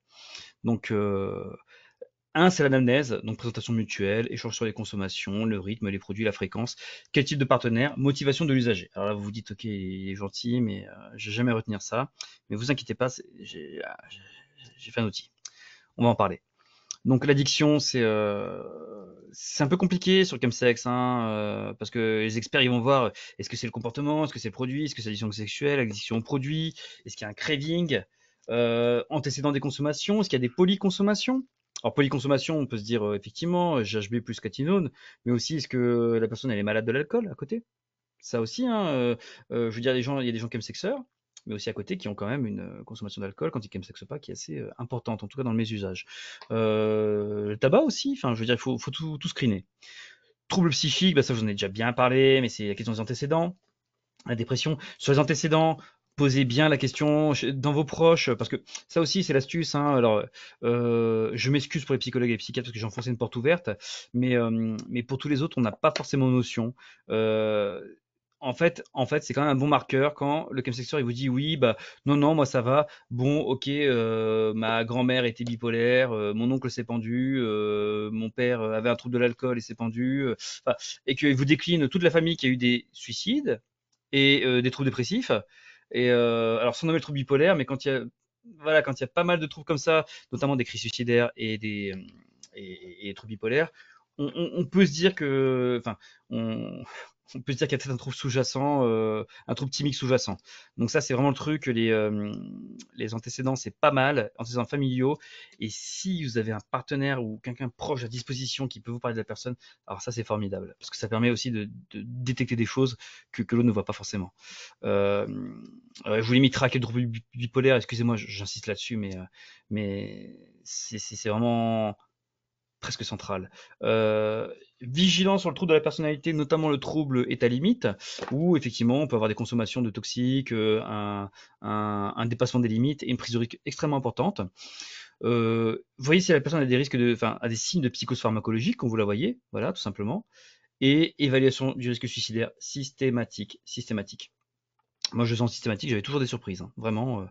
Parce que le chemsex, il y a quand même un truc, c'est qu'il y a quand même une notion de conducteur d'alic, quoi qu'on en dise. Donc, de recherche aussi de côtoyer, tutoyer la mort, d'essayer de pousser la limite de la vie, où effectivement, la question du risque suicidaire, elle n'est pas si déconnante que ça.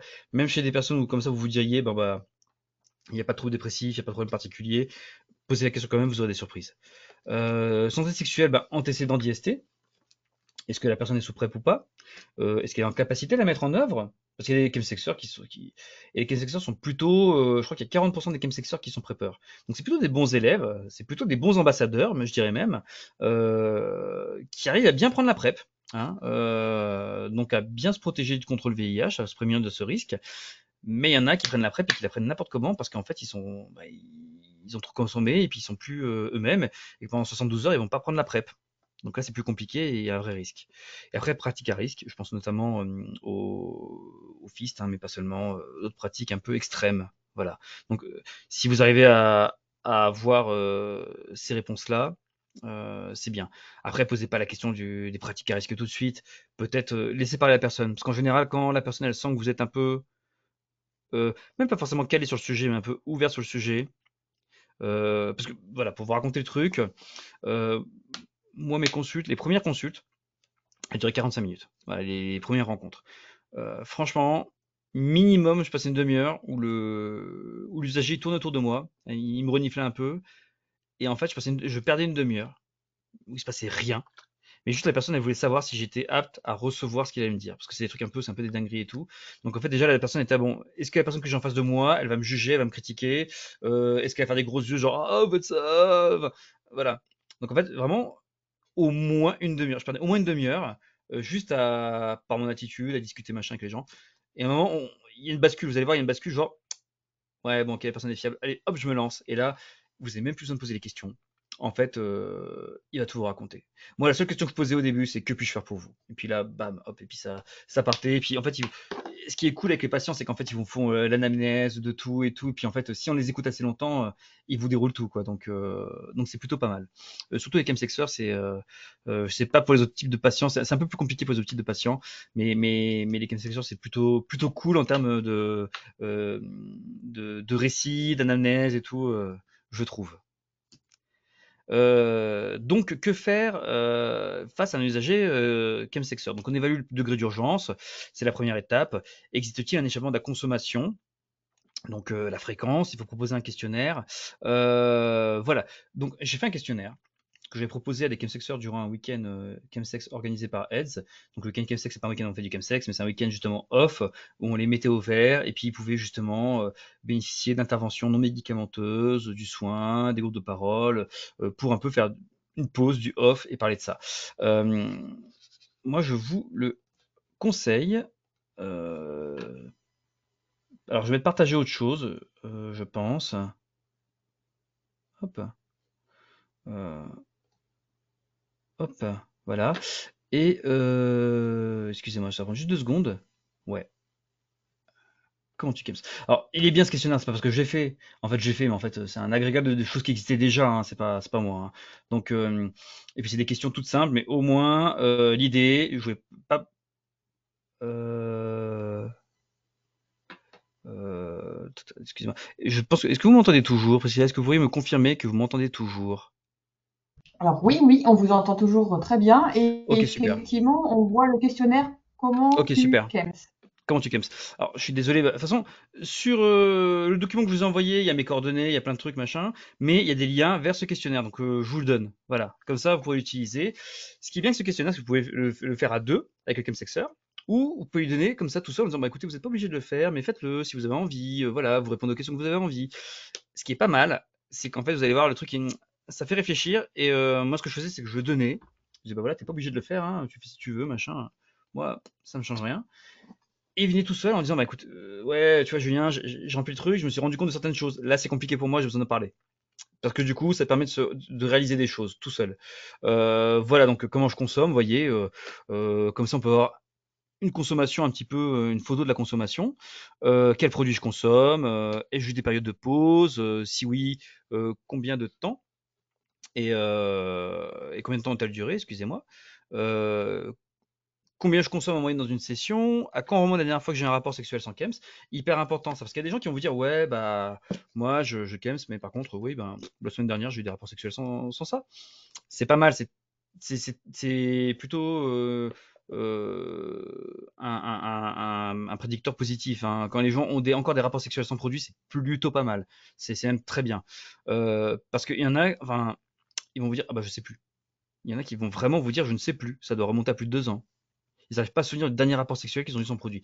Là, c'est problématique. Là, on est déjà dans la consommation, vraiment plus que dans mes usages, et dans un risque addictologique très fort. Donc voilà, ça c'est une question qui est vraiment ouais, importante et ça vous permet d'avoir un bon indicateur. Après, voilà, là j'ai tout à fait d'accord, pas tout à fait d'accord. Depuis que je fais du chemsex, j'ai toujours autant d'intérêt pour la sexualité sans produit. Bon, je suis capable de garder du produit chez moi sans consommer. Indicateur hyper important. Si les gens peuvent garder du produit chez eux, c'est pas mal. Parce qu'il y a des gens, ils reçoivent le produit, ils défoncent le paquet. Donc les 3 grammes, les 10 grammes, enfin, quoi qu'ils achètent, tout y passe dans la journée jusqu'à ce qu'il n'y en ait plus. Ça, c'est un problème. C'est un peu comme le détail dans l'alcool. Souvenez-vous, est-ce que je considère que je consomme trop? Vous voyez. Des personnes autour de moi m'ont-elles fait des remarques à propos de ma consommation? J'ai rien inventé, hein, mais du coup, c'est pas mal ce que je remets dedans. Euh, Est-ce que je considère avoir pris des risques en pratiquant le chemsex? Agression, IST, mise en danger, voilà. Donc ça permet de brosser un peu toutes les questions et vous, ça vous permet d'avoir voilà, une photo à l'instant T. Parfois, j'ai juste envie de kems, mais sans sexe. Enfin, sans sexe, pardon. Donc du coup, ça c'est pas mal pour voir s'il y a déjà un échappement de la consommation. Vous voyez, il m'arrive de me dire que sans le chemsex, je serais plus heureux dans ma vie. Voilà, c'est aussi des questions. Moi, ça me permet un ancrage et un travail avec eux sur ces questions-là. J'arrive à contrôler la consommation. Et alors ça, c'est un outil. Alors c'est pas moi qui ai inventé, hein, vous le retrouvez aussi dans des, il y a un truc qui ressemble à ça dans la HAS, mais David Stewart, qui était psychologue, et ancien chemsexeur anglais, hyper en pointe sur le chemsex. Il est décédé il y a quelques années en fait, hein. Et j'avais eu accès à son site. Et d'ailleurs, David Stewart, je l'ai contacté, on a discuté ensemble. Il a eu la gentillesse de me laisser sa trame et lui dire ouais, tu peux la traduire en français, il n'y a pas de problème et tout. Donc j'ai une pensée pour lui. Donc en fait, la question c'est aujourd'hui, si je devais faire une pause avec les produits, combien de temps durerait-elle? Alors je vous explique. Moi, les patients, quand ils me disent ouais, bah, j'ai bien envie de faire une pause, je dis ok, bah en fait, vous voudriez faire une pause de combien de temps? Alors c'est eux qui décident. Et là, il y en a qui vont dire ah bah 3 semaines, j'aimerais bien 3 semaines, ce serait bien, hein, je serais fier de moi. Ok. Maintenant, sur une échelle de 1 à 10. 1, c'est mort, je crois que j'y arriverai jamais. À 10, bah, bien sûr que j'y arrive, ça va être facile 3 semaines. Vous vous situez à combien? Et là, ils réfléchissent. Ils disent, ah putain, ouais, non, ouais, dans 3 semaines, ouais, dans 2 semaines, ouais, il y a une grosse soirée, machin, et puis ah, les copains qui m'appellent, machin. Ouais, non, non, allez, 4. Donc, il met son indice de confiance à 4. Ok. Donc, en fait, tout l'objectif, toute l'idée, c'est de dire, bah écoutez, maintenant, je voudrais que vous trouviez une autre période, hein, d'arrêt de la consommation, puisque c'est votre objectif, de faire une pause, mais une période où, en fait, votre indice de confiance, il serait égal ou supérieur à 7. Alors parfois je dois l'expliquer parce que je suis pas clair parfois. Et donc du coup, trouver une autre période. Et puis il va me dire, bah écoutez, ouais, ouais allez, je me donne 4 jours. En plus c'est bientôt le week-end, je suis chez mes parents, puis mardi je vais travailler machin, donc 4 jours. Je dis ok. Donc là, vous sortez de la consulte, pendant 4 jours vous faites pas le chemsex. Il va me dire ouais ouais Julien, t'inquiète machin. Indice de confiance à combien? Il va me dire ah bah 9, je suis chez mes parents, puis après je vais travailler machin, donc 9. Bah très bien. C'est que 4 jours, mais c'est pas grave. Parce que du coup, on sait que ces 4 jours-là, il va pas les faire, il va mettre des stratégies en place, et il va pas être dans une spirale d'échecs. Donc du coup, c'est ça l'idée, c'est de travailler sur des périodes avec un indice de confiance supérieur ou égal à 7. Voilà. Ça marchait bien. Et puis ça leur permettra un truc, c'est de se rendre compte, ah ouais, en fait, j'ai confiance en moi, mais que pour 24 heures, quoi. Donc du coup, ça permettait aussi à eux de pouvoir évoluer leurs risques et puis l'échappement de la consommation potentielle. Voilà, et oui, alors ça c'est une petite question que je mets de temps en temps, c'est qu'est-ce que j'aimerais changer dans le futur? Et comme ça, je vois un petit peu comment eux ils se projettent. Donc, vous voyez cet outil, en fait, vous pouvez faire des copier-coller, vous prenez les questions que vous voulez, et vous n'êtes même pas obligé de toutes les poser. Mais après, l'idée, c'est qu'au moins, ça vous fait une trame, et ça vous permet d'avoir tous les éléments de réponse. Après, les éléments de réponse, il n'y a pas de mystère.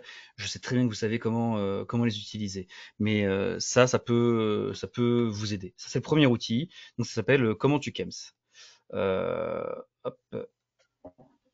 Oui, dites-moi Priscilla. Je peux intervenir, Julien. C'était Oui. simplement parce que ce soir, dans nos participants, nous avons Florence, notre experte en entretien motivationnel et qui est Ah. du coup très heureuse de voir que l'entretien motivationnel est mis en avant ce soir. Donc, elle m'a fait quelques commentaires que je voulais vous Mhm. partager.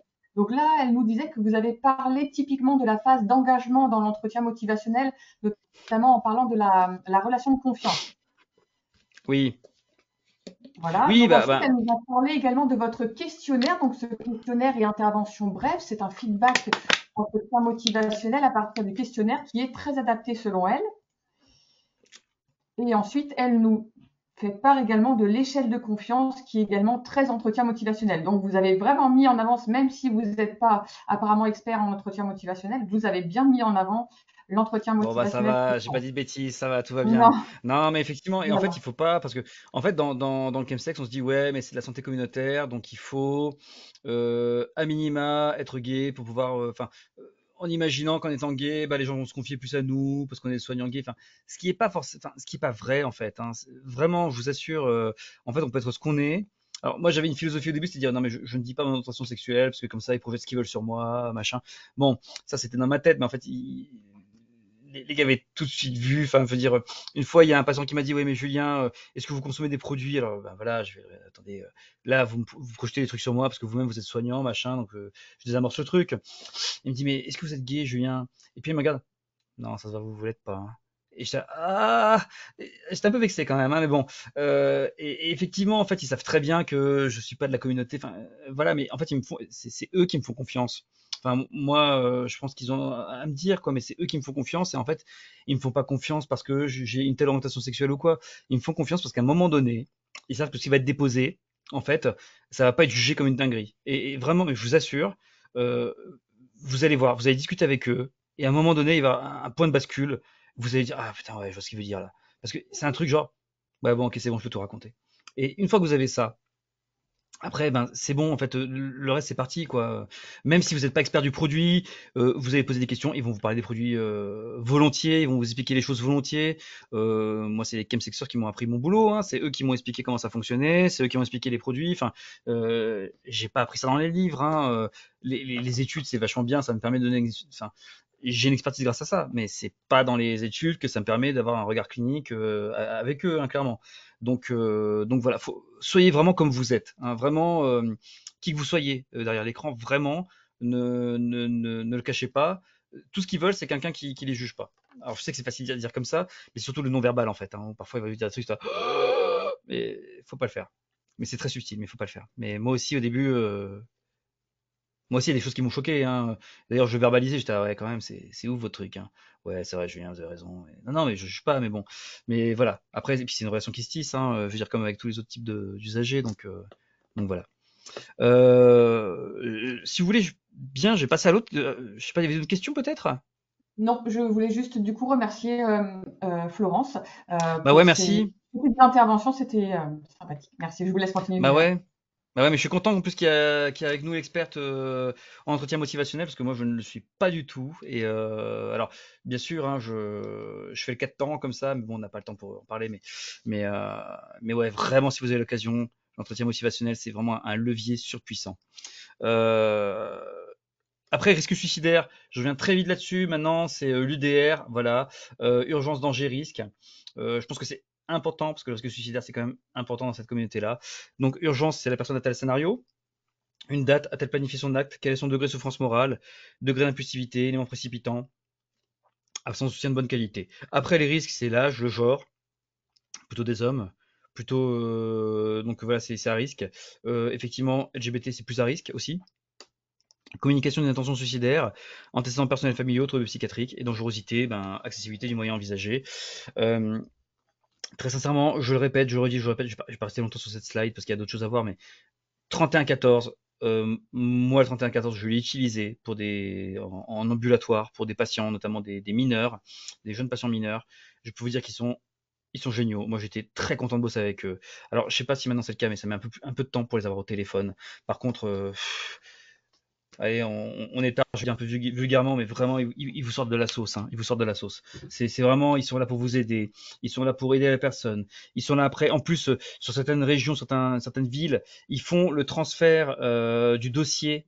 Vous avez géré le truc en ville, ils vont faire le transfert du dossier aux urgences psychiatriques. Donc, il n'y a même pas besoin de tout répéter pour la personne. Ça, c'est dingue. Moi, une fois, on m'a appelé. Je savais pas qui c'était. Ouais, allô? Oui, c'est 3114, c'est machin. Vous lui avez donné le numéro. Donc, du coup, il a dit de vous rappeler quand vous étiez son thérapeute, machin. Et en fait, ils vous font une transmission, une relève. Donc vraiment, c'est un service, enfin, c'est vraiment hyper solide, c'est vraiment super. Donc si vous avez une question, ou même vous donnez une carte du 3114, vous pouvez en avoir gratuitement, je crois, en commander gratuitement, et vous les donnez, et c'est vraiment un super support. Je fais leur pub parce qu'ils sont vraiment efficaces, hein, et c'est gratuit, donc voilà.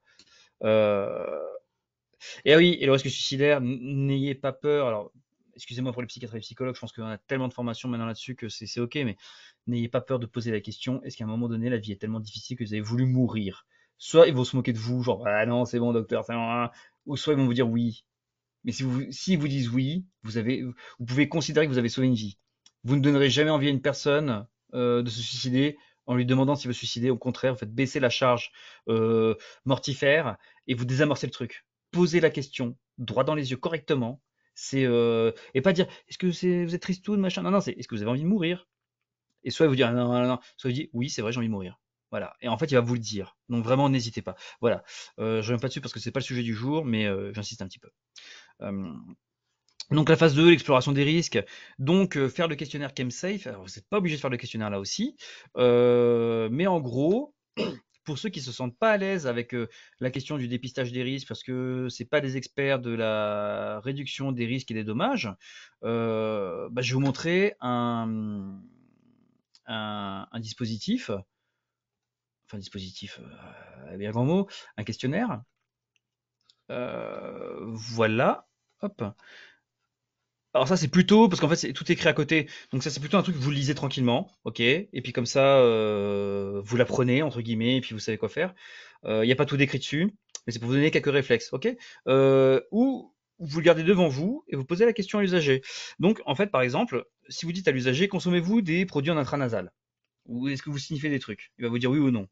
Donc après, sur la partie droite, où c'est écrit en bleu, j'ai écrit si l'usager n'utilise pas de paille à usage unique, parce que c'est ça en fait l'enjeu, hein, lui proposer du matériel du type roule ta paille. Donc c'est des petits cartons en fait, hein, parce parce qu'il y a un risque d'hépatite en fait, hein, en sniffant, donc avec des trucs sales. Faut pas sniffer avec des billets, des dollars américains, je sais pas quoi, c'est dégueulasse. Il faut prendre en fait c'est des cartons, voilà, puis on les roule et puis c'est jetable, tout simplement. Réduction des risques toute simple. Euh, Après, deuxième question, pour vous, existe-t-il un risque d'infection du type hépatique avec une consommation intranasale? Bon, si l'usager répond non, on lui propose le dispositif et puis on va lui expliquer que ben si en fait un risque d'hépatite. Alors bon, là c'est un peu robotisé opératoire, vous n'allez pas le dire comme ça, mais là comme ça vous rappelle un peu naturellement que ben, faut poser la question où est-ce que la personne en est de ses connaissances sur les hépatites, sur ben voilà les produits en intranasal, voilà. Après, consommez-vous des produits en injectables? Oui. Non. Donc après, là, l'idée, c'est pourquoi pas de lui proposer, par exemple, chez AIDS, je sais qu'ils font ça, ils font des groupes d'éducation à l'injection pour s'injecter en toute sécurité. Voilà. Donc on peut proposer ça s'il y a des associations près de chez vous qui proposent ce genre de dispositif. Et puis il faut un peu questionner comment ils font ça quand même. Hein. Vous arrive-t-il de réutiliser une même seringue durant une session de chemsex? Oui ou non? Ah, ils vont dire non. Mais il y en a qui disent oui, hein, parce qu'il y en a qui disent ouais, mais moi ça m'emmerde et tout de changer de pompe. Parce que par exemple, la seringue, oui, vocabulaire, la seringue, c'est pas la seringue hein, qu'ils vont dire. Hein. Ils vont dire la pompe. Donc ça m'énerve de changer de pompe et tout entre deux, donc ouais, je garde ma pompe. De toute façon, c'est que la mienne. Ah ben non, mais même si c'est que la tienne, c'est qu'une fois.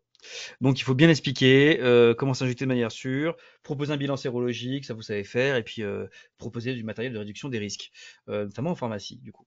vous arrive de prêter une seringue à un partenaire? Parfois, on a des surprises, hein, donc il faut poser la question. Faut pas se dire de, bah non, mais quand même, mais euh, on est toujours surpris.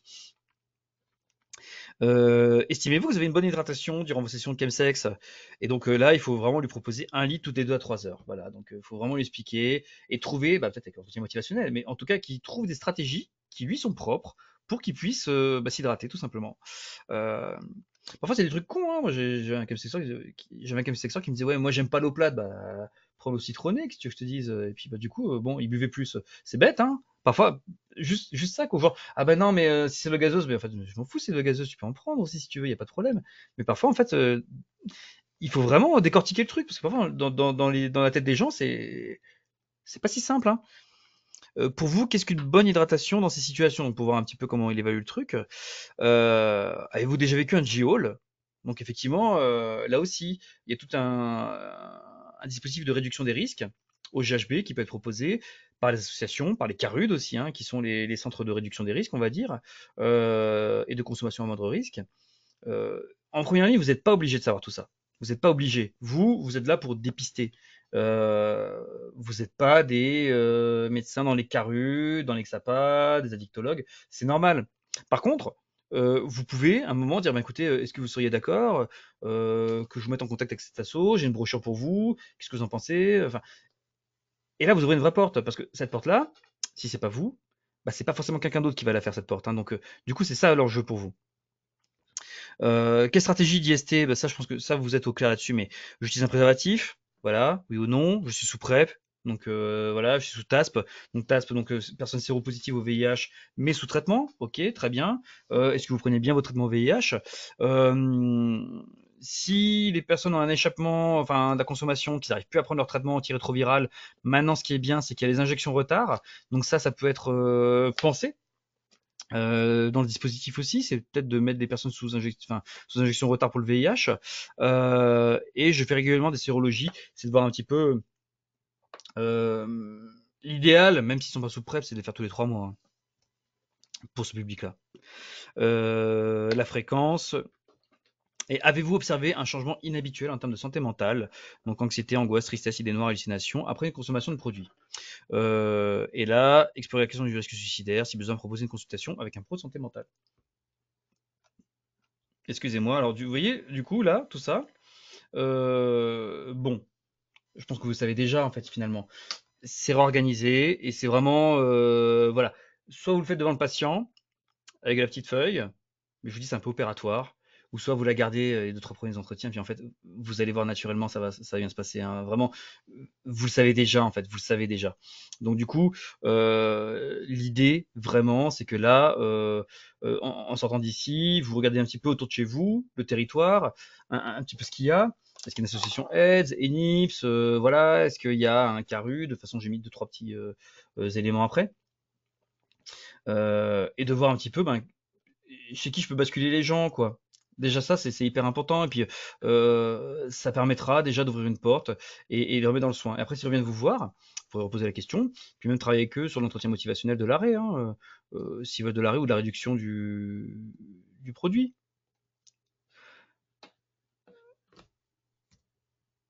Voilà, donc la motivation, donc questionner l'usager sur son objectif. Son objectif, bon, je dirais jamais assez, mais même si l'objectif vous l'estimez qu'il est pourri et que, en vrai, je pense que vous avez raison. Je pense que vous avez raison. Il y a plein d'objectifs qui sont pourris, mais c'est pas grave, c'est le sien. Donc on commence par le sien et c'est hyper important. Et de toute façon, les études le montrent, hein, même dans l'alcool, hein, je veux dire, on sait très bien qu'il y a des gens. De toute façon, c'est l'abstinence totale dont ils ont besoin parce qu'ils sont malades de l'alcool. Mais s'ils commencent par ça, ils seront en échec. Par contre, ils vont vous dire ouais, allez, je peux boire 3 verres au lieu de 3 bouteilles. Bon, ils n'y arriveront pas. Mais le fait de commencer par ça et de les soutenir et de les croire, mais après d'eux-mêmes ils vont dire bah écoutez docteur, ouais, je vais essayer 3 verres, mais ça marche pas. Je crois que on va arrêter totalement parce que voilà, c'est mort quoi. Mais tant mieux parce que c'est là qu'on voit que quand ils passent par leur truc et que ça marche pas, après quand ils font les sevrages classiques, bah, c'est-à-dire total, hein, ça marche mieux. Voilà, c'est ça ce qui est important de retenir en fait. Donc, utiliser la grille motivationnelle dont je vous ai parlé, voilà. Et puis faire lien, donc avec voilà un flyer, ça peut être un QR code avec une affiche aussi. Euh, Essayer de voir ce qu'il y a localement, ça peut être pas mal. Localement, alors aussi bien pour récupérer du matériel que aussi rencontrer des gens dans une asso, ce genre de choses, quoi. Donc, les ressources, il y a l'Exapa, hein, centre d'addictologie, les CARUD, donc là, c'est plutôt orienté réduction des risques. Les centres de santé communautaires, alors il y en a plutôt dans les grandes villes, en fait, hein. Centre de santé communautaire, à Lyon, il y a le Griffon, par exemple, à Paris, il y a 190, dans certaines villes, par exemple, je crois que c'est à Montpellier, c'est AIDS qui tient le centre communautaire. Et les CGID, qui sont les centres de dépistage gratuits et anonymes, ça aussi, ils sont un peu, enfin, ils sont même beaucoup pro et au courant du chemsex. Oui, Priscilla, dites-moi. Oui, ben, je rebondis justement sur une question de Mickaël qui demande s'il existe une liste d'experts et de thérapeutes en chemsex en fonction des régions. Et ben, moi, je la connais pas, cette liste. Je suis honnête, hein, je la connais pas. Alors, est-ce qu'il existe une liste des... Non, enfin, moi, je dirais non. Moi, je dirais non. Enfin, elle ne tient qu'à être créée, une sorte d'annuaire, peut-être, effectivement, hein, mais alors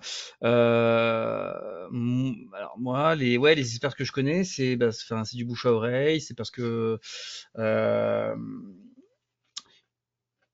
par exemple, chez Aids, quand j'allais à Lyon, ben oui, il y avait une shortlist. Ils connaissaient les médecins, il y avait des médecins généralistes qui étaient plus à même, parce que ils avaient cette sensibilité-là, de suivre des chemsexeurs, des personnes trans, enfin voilà, un public un peu LGBT. Mais c'était des noms qui circulaient plus qu'une liste officielle. Après, je dirais que vous pouvez vous la faire en fait. C'est-à-dire, je sais, où que vous habitiez, vous téléphonez au CHU ou au XAPA du coin et vous dites bah voilà, côté chemsex, où je peux vous envoyer les gens. Et je pense que par contre, ça commence à se démocratiser. Il y aura toujours quelqu'un qui va dire ah, attendez, ouais, bah il y a ce médecin-là qui est pas mal calé dessus, ou ouais, bah attends, il y a ce psychologue-là qui suit les patients chemsex, donc tu peux en envoyer. Voilà. Après, à vous de voir, mais globalement, il n'y a pas de liste, il y a pas de liste précise parce que c'est pas une spécialité en tant que telle et que c'est pas encore la filière. Il n'y a pas de filière chemsex en France. Il n'y a pas de filière comme ça. Mais de toute façon, un jour, on sera amené à avoir des parcours de soins quand même hyper bien organisé parce que enfin on peut plus continuer comme ça. J'arrête pas de vous dire depuis tout à l'heure que il faut des multipartenariats avec plein de professionnels de santé, les psychologues, le sexologue, le psychiatre, le machin, le truc. Que dans le rapport Benyamina, on dit pas autre chose, que des professeurs éminents comme Carilla disent pas autre chose. Concrètement, il n'y a rien quoi. Donc, c'est un jour, il va falloir de toute façon une liste de noms pour pouvoir accompagner ces personnes effectivement. Moi-même, j'avoue, hein, pour les cliniques, alors sur Lyon, il commence à y avoir un nom ou deux, par exemple, je crois, mais c'est aujourd'hui, ça m'est déjà arrivé hein, de prendre le téléphone, de téléphoner aux cliniques. Oui, vous savez ce que c'est le chemsex? Ok, parce que j'ai un chemsexeur là et il voudrait aller en clinique. Et c'est compliqué parce que en fait, typiquement, c'était le gars. Je travaillais avec une hospitalisation en clinique depuis depuis des mois. Il voulait pas. Puis un jour, il me dit ouais, je viens. Je crois que ouais. Ah bah, ok. Bah, quelle clinique vous me conseillez?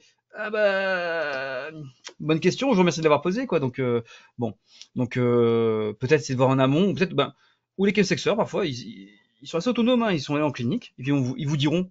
Ils vous diront là aussi, posez leur la question, parce qu'il y a un médecin que vous connaissez, machin, ou une clinique, et ils vous diront ouais cette clinique là elle est très bien, c'est très sympa, moi ça m'a beaucoup aidé, ou bah non cette clinique là bah, ils sont pas du tout au fait, c'était compliqué et moi j'ai trouvé que c'était pas la bonne prise en soin. Ils vous le diront aussi hein. Voilà, je suis désolé de pas avoir pu répondre plus précisément à la question. Voilà là ce que je voulais vous donner comme info. Vous pourrez le garder et le diffuser. Déjà Heads.com, alors je suis désolé parce que je suis très corporate Heads, mais il y a d'autres sites hein, mais Heads.com c'est bien parce que il y a un onglet chemsex, une page chemsex sur le site, et sur cette page chemsex vous avez des flyers que vous pouvez imprimer. Donc du coup c'est pas mal je trouve parce que c'est une première approche.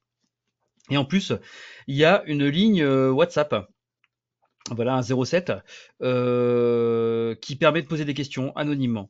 Et ça c'est top parce qu'elle est extrêmement utilisée cette ligne. Puis surtout que nous en tant que soignants, on est là, le mec qui téléphone, machin, oui pas de problème monsieur, rendez-vous dans 3 mois. C'est un peu compliqué. Alors que pour du sexe et une pulsion et un craving, c'est rendez-vous dans 3 heures. Donc on peut pas se battre quoi. Par contre, là, on peut se battre, c'est-à-dire que ouais, rendez-vous dans 2 semaines, monsieur. Par contre, il y a la ligne, Chemsex by Aids, machin. Et ça déjà, c'est du soutien communautaire. Donc ça, c'est hyper important ça. Ensuite, il y a le groupe Facebook privé pour les chemsexeurs, Info Chemsex by Aids. Donc c'est un groupe d'autosupport anonyme sur Facebook. C'est super bien.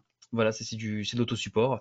Et puis il y a du groupe de Telegram aussi, hein. Donc il y a des choses en ligne. Il n'y a pas que, excusez-moi du terme, il n'y a pas que du cul en ligne, il n'y a pas que du produit. Il y a aussi du soutien communautaire. Et pour eux, c'est extrêmement important. Parce que les groupes de parole, souvent on a peur, on se dit ouais, mais ils vont faire les groupes de parole, est-ce qu'après ils vont pas faire du chemsex machin?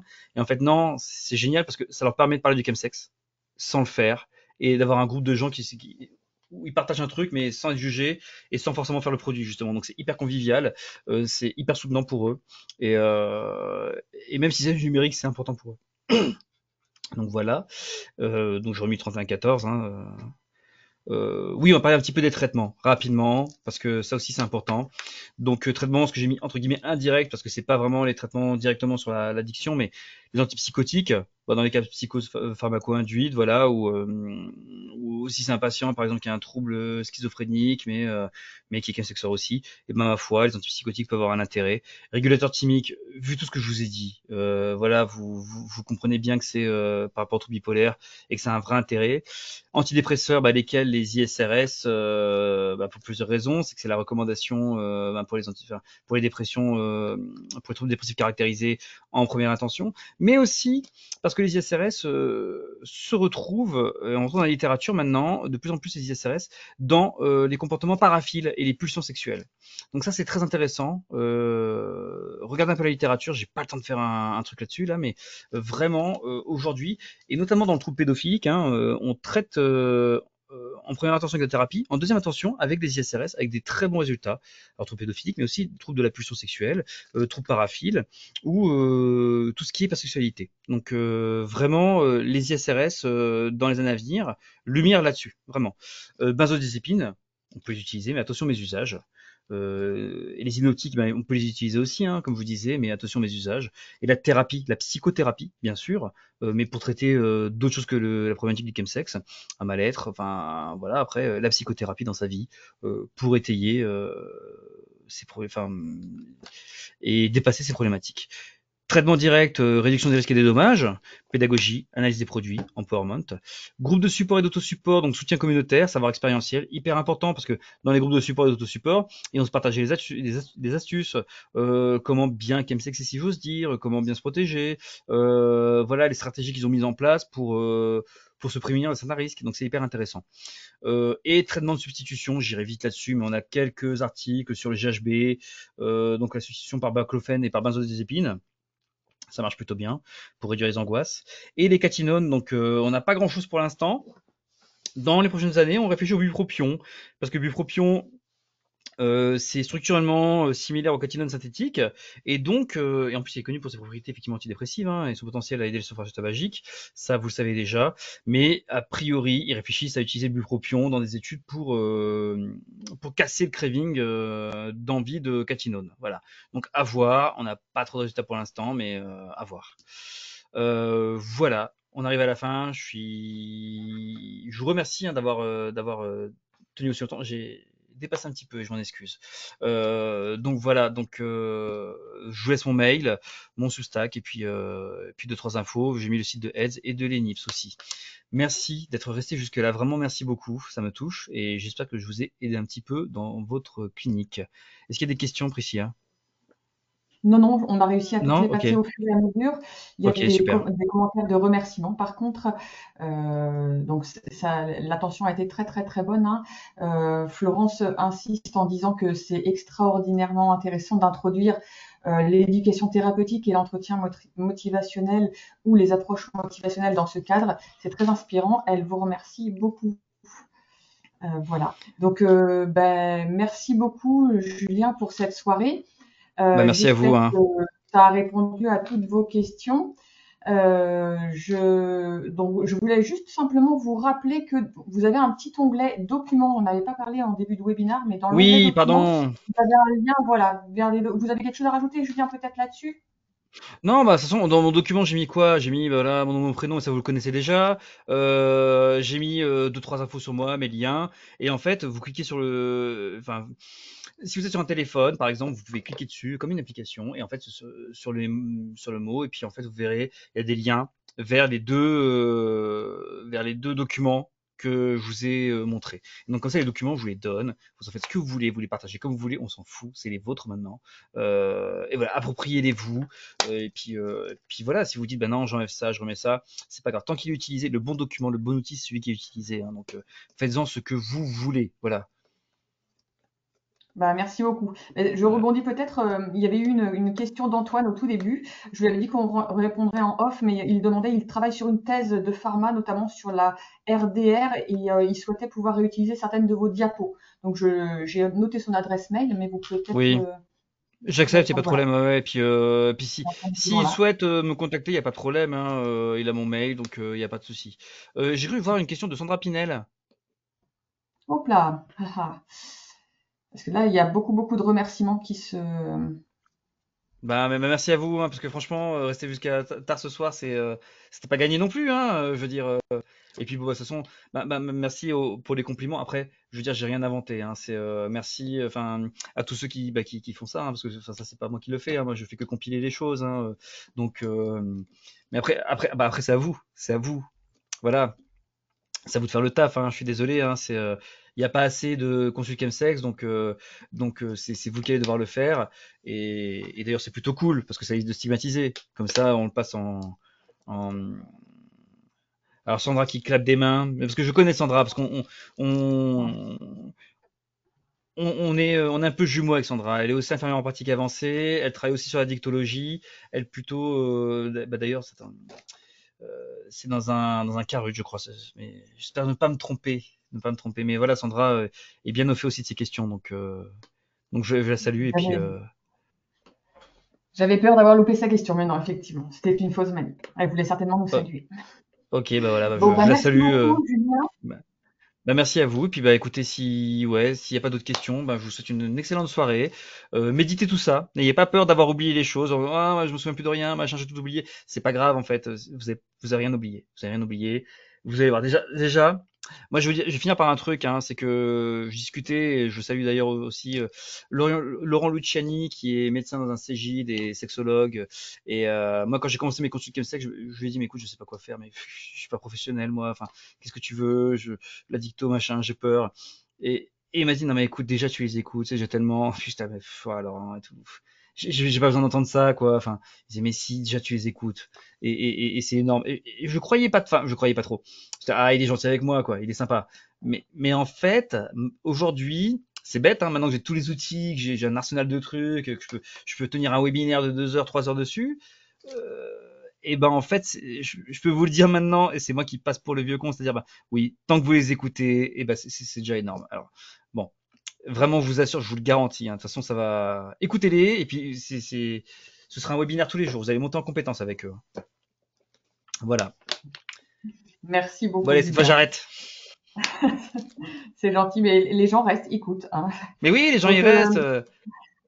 c'est ça. Moi, je terminerai juste en remerciant encore une fois Julien pour cette présentation et en insistant sur le fait que vous recevrez dans les prochains jours le replay de ce webinaire. Ouais. Comme ça, vous pourrez. J'ai eu une demande également pour une maison de santé pour pouvoir partager cela. Donc, vous pourrez Hmm. partager ce webinaire avec le replay qui vous sera envoyé dans les jours à venir. Julien, si vous pouvez faire apparaître la slide sur les prochains webinaires, Pardon. Ouais, ouais, ouais, ouais, tout à fait. le Donc voilà, bon SHEM. bah voilà, hop. Voilà, donc les prochains webinaires, c'est un webinaire sur l'échographie, l'urgence abdo-digestive au cabinet de médecine générale. Et vous aurez également un webinaire sur les rendez-vous des assistants médicaux, comment se former au métier. Donc n'hésitez pas à vous inscrire si tout cela vous intéresse. Vous allez également recevoir une enquête de satisfaction. Donnez-nous vos avis, donnez-nous vos envies de prochains webinaires également et vos commentaires seront tous lus avec beaucoup d'attention. Je vous remercie tous et toutes. Merci beaucoup Julien et je vous souhaite une bonne Merci à vous. soirée. Merci à vous toutes et tous et bonne nuit à vous. Merci, hein. Au revoir. Au revoir.